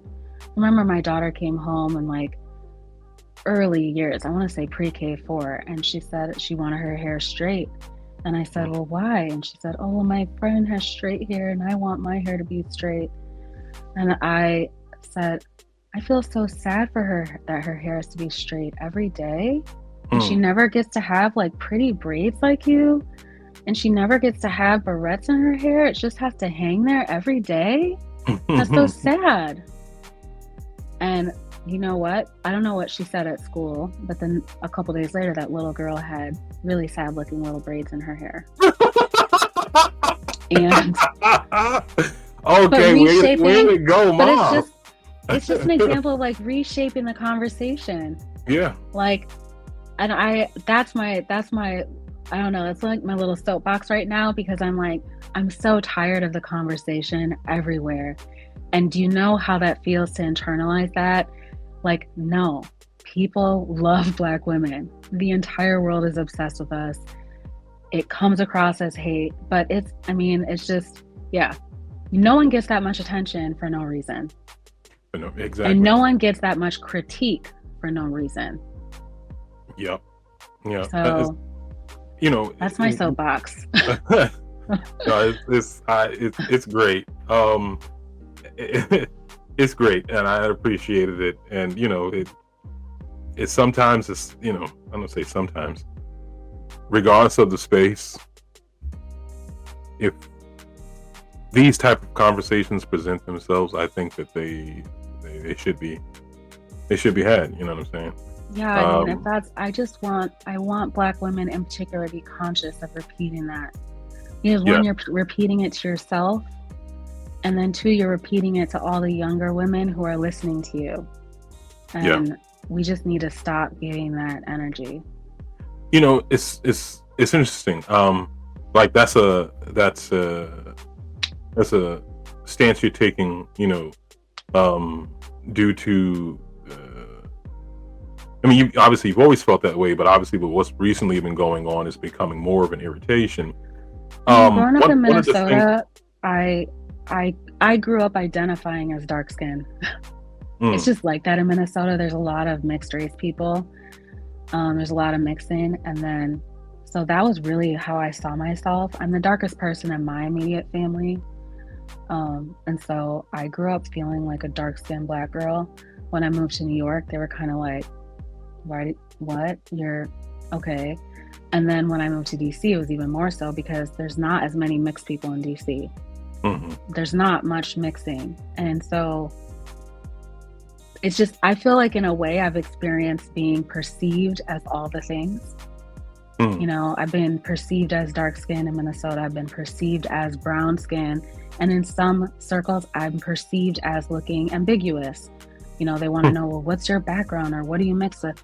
And so having like experienced all of those, I know how it feels, I guess. Yeah. And so I think my experience in Minnesota made me really passionate about being a dark-skinned little girl. Like I feel, and not feeling seen as and appreciated. And then knowing the difference when you're in a space where you are, because I've experienced both. And so I really want the messaging to little girls to be different, because I know how it felt to me as a little girl. And a lot of those situations that young women get into are because they don't know their value. So, and then, people critique them for being in these bad situations, but you communicated to them that they were low value.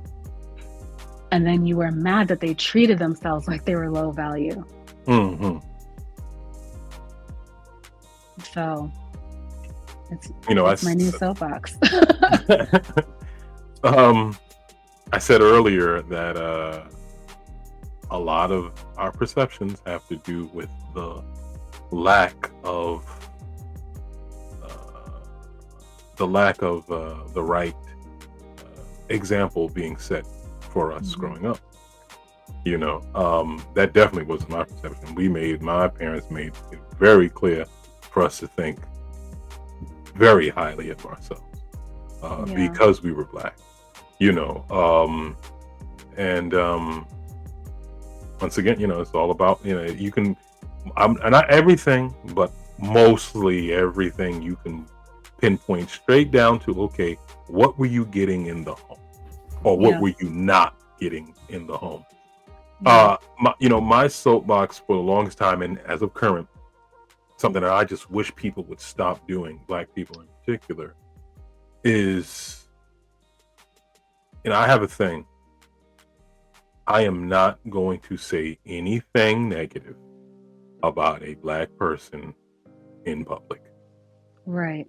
It's just, that's something that we got, this is something that's like, why can't we be known for that? We're known for everything, but why can't that be the chatter? You're like, oh, he Black, so he not gonna say nothing negative about his own. Why can't that be our thing? A comedian made me aware of this, and then once they said it, because comedians are creatives, they have boy, do they have a wonderful way of making you get life. Comedians. And she said that she was talking about, I forgot what she was talking about, and she said, poor people are prejudiced too. And then, and when she said that, the crowd was like, oh, and she said, no, for real. She said they are. When's the last time you see an Asian poor person and on the street? And everybody started cracking up. When she said that, I was like, damn. I cannot think of ever a time I saw an Asian quote unquote bum. I can't think. I've never seen it ever. I don't care where I've been, never seen it. No one has ever told me in this country that they've ever seen it. Have you ever seen it? I can't think of it. Yeah. Now, New York City's got Chinatown big time, right? You know what I mean? DC's got Chinatown, and that's just, I'm just saying Chinatown, but obviously you have a lot of Asians in this country. Now, I'm not saying that you can't go over to, you can't go over to China, you can't go over to India, you can't go over to these countries and you'll see bums there.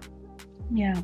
But here, there is a cultural understanding amongst these people that they do not display that. And I don't understand how they got it like that, but you're not going to sit here and tell me that they all have got it together where none of them are in any type of impoverished situation where they would be on bullcrap. So they clearly have those who don't have, but for whatever reason, it is a cultural understanding, at least when they get here, that they don't show it. And I don't even it's phenomenal to me how that's possible. But you cannot tell me where you've ever seen that in this country. So if they can, and that's no easy feat. So if they can be known for that, I'm just saying, is that one of the things they can be known? And that's something that's amazing in itself. Yeah. Then why can't we as Black people be known for, Black people don't say nothing negative about themselves in public?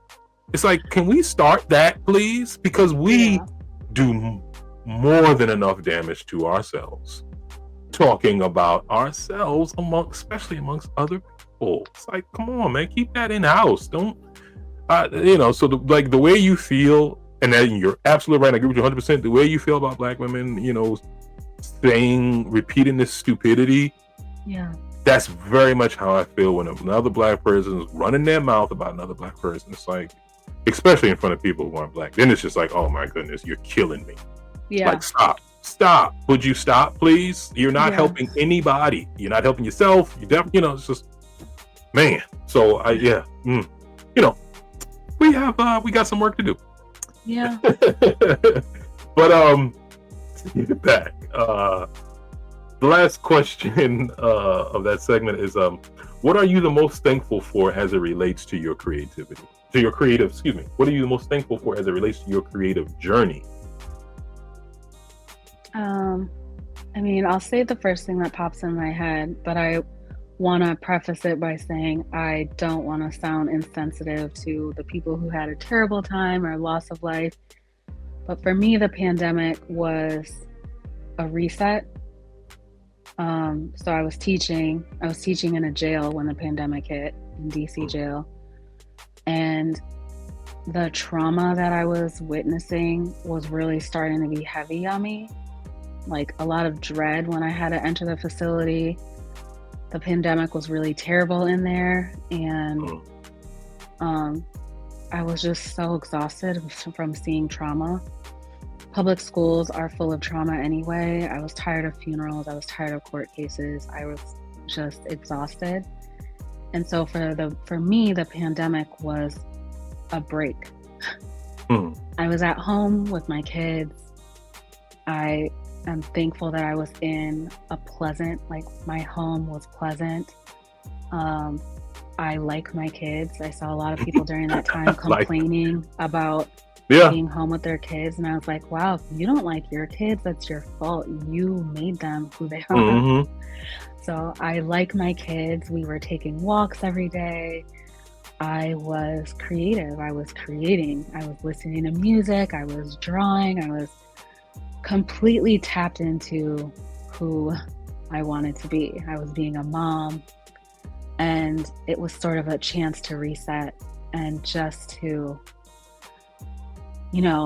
be a kid again in a way, like be that pure person that you are every day. Like, when you're a kid and you wake up, what do I want to do today? For me, that's what it was. And, again, like I know that wasn't everyone's story. I know some people had a really hard time and a loss of life, but for me, I'm grateful for that time period because it started a reflection phase that I'm still in of really thinking, well, who do I want to be? And I had been plugging along teaching at that point for 16 years. I had stumbled into teaching. And so, long story short, I didn't dream about being a teacher. I wanted to be in publishing. I wanted to be a book publisher, really? An editor. So I had stumbled into this and ended up doing it for 16 years and I was good at it and I liked it, but it gave me a chance to be like, well, wait, what do I want to do now? And that I'm grateful for that because I never went back. I quit during the pandemic. I was like, yeah, I'm not going back. I'm done with trauma. You said that you hoped you weren't going to be insensitive. And interestingly enough, every creative I've been speaking with, since I've been doing this, they all said that COVID was a major thankful turning point for them. Outside of the devastation that was COVID, COVID was it played a major turning point. Sincerely Antoinette, excellent metal artist. She makes these jewelry, nose, earrings, body adornments, full body adornments, head to toe. She had said that she was a creative all her life, but before COVID, she never thought about being a metal artist. And then due to what was going on during the time, she wanted to create this pendant, because it would mean something to her and so on and so forth. And then she did, and it took her several times till she got it right. And then she was just wearing it. And one day someone saw it, was like, oh, that's dope. I'll pay you, and then that's how it started. Myself, I've been a creative all my life. COVID made me realize that I had a serious talent in writing. I mean, I'm writing poetry for forever, but as far as writing a book and novels and developing characters, You know what I mean? Yeah. COVID brought that out. So every single creative I've spoken to, COVID, it either was a thing that made them realize they had a certain talent, or it was the thing that took the talent that they were already working on to another level because of the time that it gave them. So definitely not insensitive. Everybody can relate to that. And on a side note, just like you, once again, outside of the devastation that was COVID, my mother actually passed away in 2020. But outside of the devastation that was COVID, me and my wife had a ball. We loved it. I love her and she loves me and we love our kids, and we was just enjoying being home, being around ourselves. It was like, it seemed like it was either you were in love and making COVID babies, or you were getting a divorce. Right. Like people were finding out because people had to sit in their lives with themselves. And I was like, dang, I actually don't like my life. I actually don't like my life. Or I actually don't like you. I actually don't like who I am right now. Yeah. So. It definitely changed the world forever. But yeah, definitely not insensitive, because we COVID did a lot positively for a lot of us, especially creatives. Like I said, everyone I spoke to, COVID did something for them and pushed their life in a completely different direction. I would like you very much to take this time to provide your handles, your Instagram handles, TikToks, whatever you have, emails that you feel comfortable with people having, web addresses, those things that you would like people to know, for them to view your work, get in contact with you, know what's going on with you, whatever, go ahead. Yeah. So my Instagram is Tashafina with 4 A's. 4 A's. Somebody has Tashafina. It's Tasha. That's my name. Afina is my middle name. So it's my first and middle name. F like Frank, I, M like Nancy, A. Someone has Tashafina.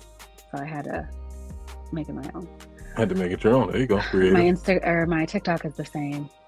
Okay. My email is tashafina@gmail. Okay. And I had a website for a long time, and I think I have dismantled it. I actually need to check that. It costs money to maintain a website. And what I learned is that people didn't go to the website. No matter how much I said, go to the website to contact me, they would go to my Instagram. Or they would message me on my email or social media. And so I was like paying for this website and people weren't using it. So I stopped paying for it. So I don't think it's still there. If it is, it's just because I'm parking the address, but there's probably nothing there. So yeah. Okay, good. All right. So, and we also on the lookout, right, for the 12th of December? Yeah, the book is going to be on Amazon. It's called And So We Are, and it's by me, Tasha Webb. Webb is my last name, W-E, B as in boy, B as in boy. And it's a collection of all my art, and well, not all my art, that would be crazy. It's a collection of a lot of my favorite art. There we go. And just sort of like musings, thoughts, things that I want my daughters to have learned from me, things that I hope that they've learned from me. And when I asked myself what I had to say, the most important things I had to say were to them. And I feel like it's for people who are healing, people who are reflecting. There was a book, so I will say I was inspired by this photographer named Michael Cunningham. And it's so crazy how life works. My mom had his books in our living room when I was a kid. He has a book called, I think it's called Queens, but he had all these Black women in church hats. And it was just photos of them, and it would have their name and information. I think it's called Queens. Anyway, his name is Michael Cunningham. You can find them. When I went into real estate during the pandemic, I had to get real estate headshots. He was my photographer. Oh, wow. And I legit was like, wait a second. You worked with Gordon Parks on this book. And it was just so like one of those moments. So when I thought about what I wanted my book to look like and feel like, that was my inspiration.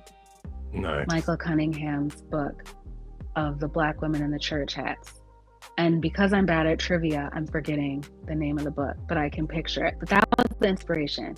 And it was a really famous book in the 80s, 90s. I think it was the late 80s, early 90s that it came out. So yeah, that's the vibe I wanted. I wanted like quality coffee table, reflective, and celebrating us just in like that everyday way that he just photographed those Black women in their church hats on their way to church, like kind of the same feel, but it's my favorite illustrations. Okay. So, and it'll be on Amazon. Amazon, December 12th, right? Yep. Amazon, December 12th. Okay, that's what's up. Yeah. Tasha, it's 2 hours and a half in, and it's been great. Thank you very much for taking out the time to agreeing to be my guest on the L.O.S.T Creatives podcast. It's very insightful conversation. Every creative I speak with, you find out that their journey is, I don't know, it's just as, if not more creative than the work that they display, and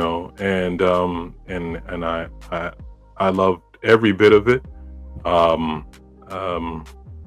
I truly hope that you get better at trivia. I know. If you asked me my middle name in trivia, I'd be like, oh my gosh, it's just something about this. I know what it is. It's fine. I know what it is. Yeah. No.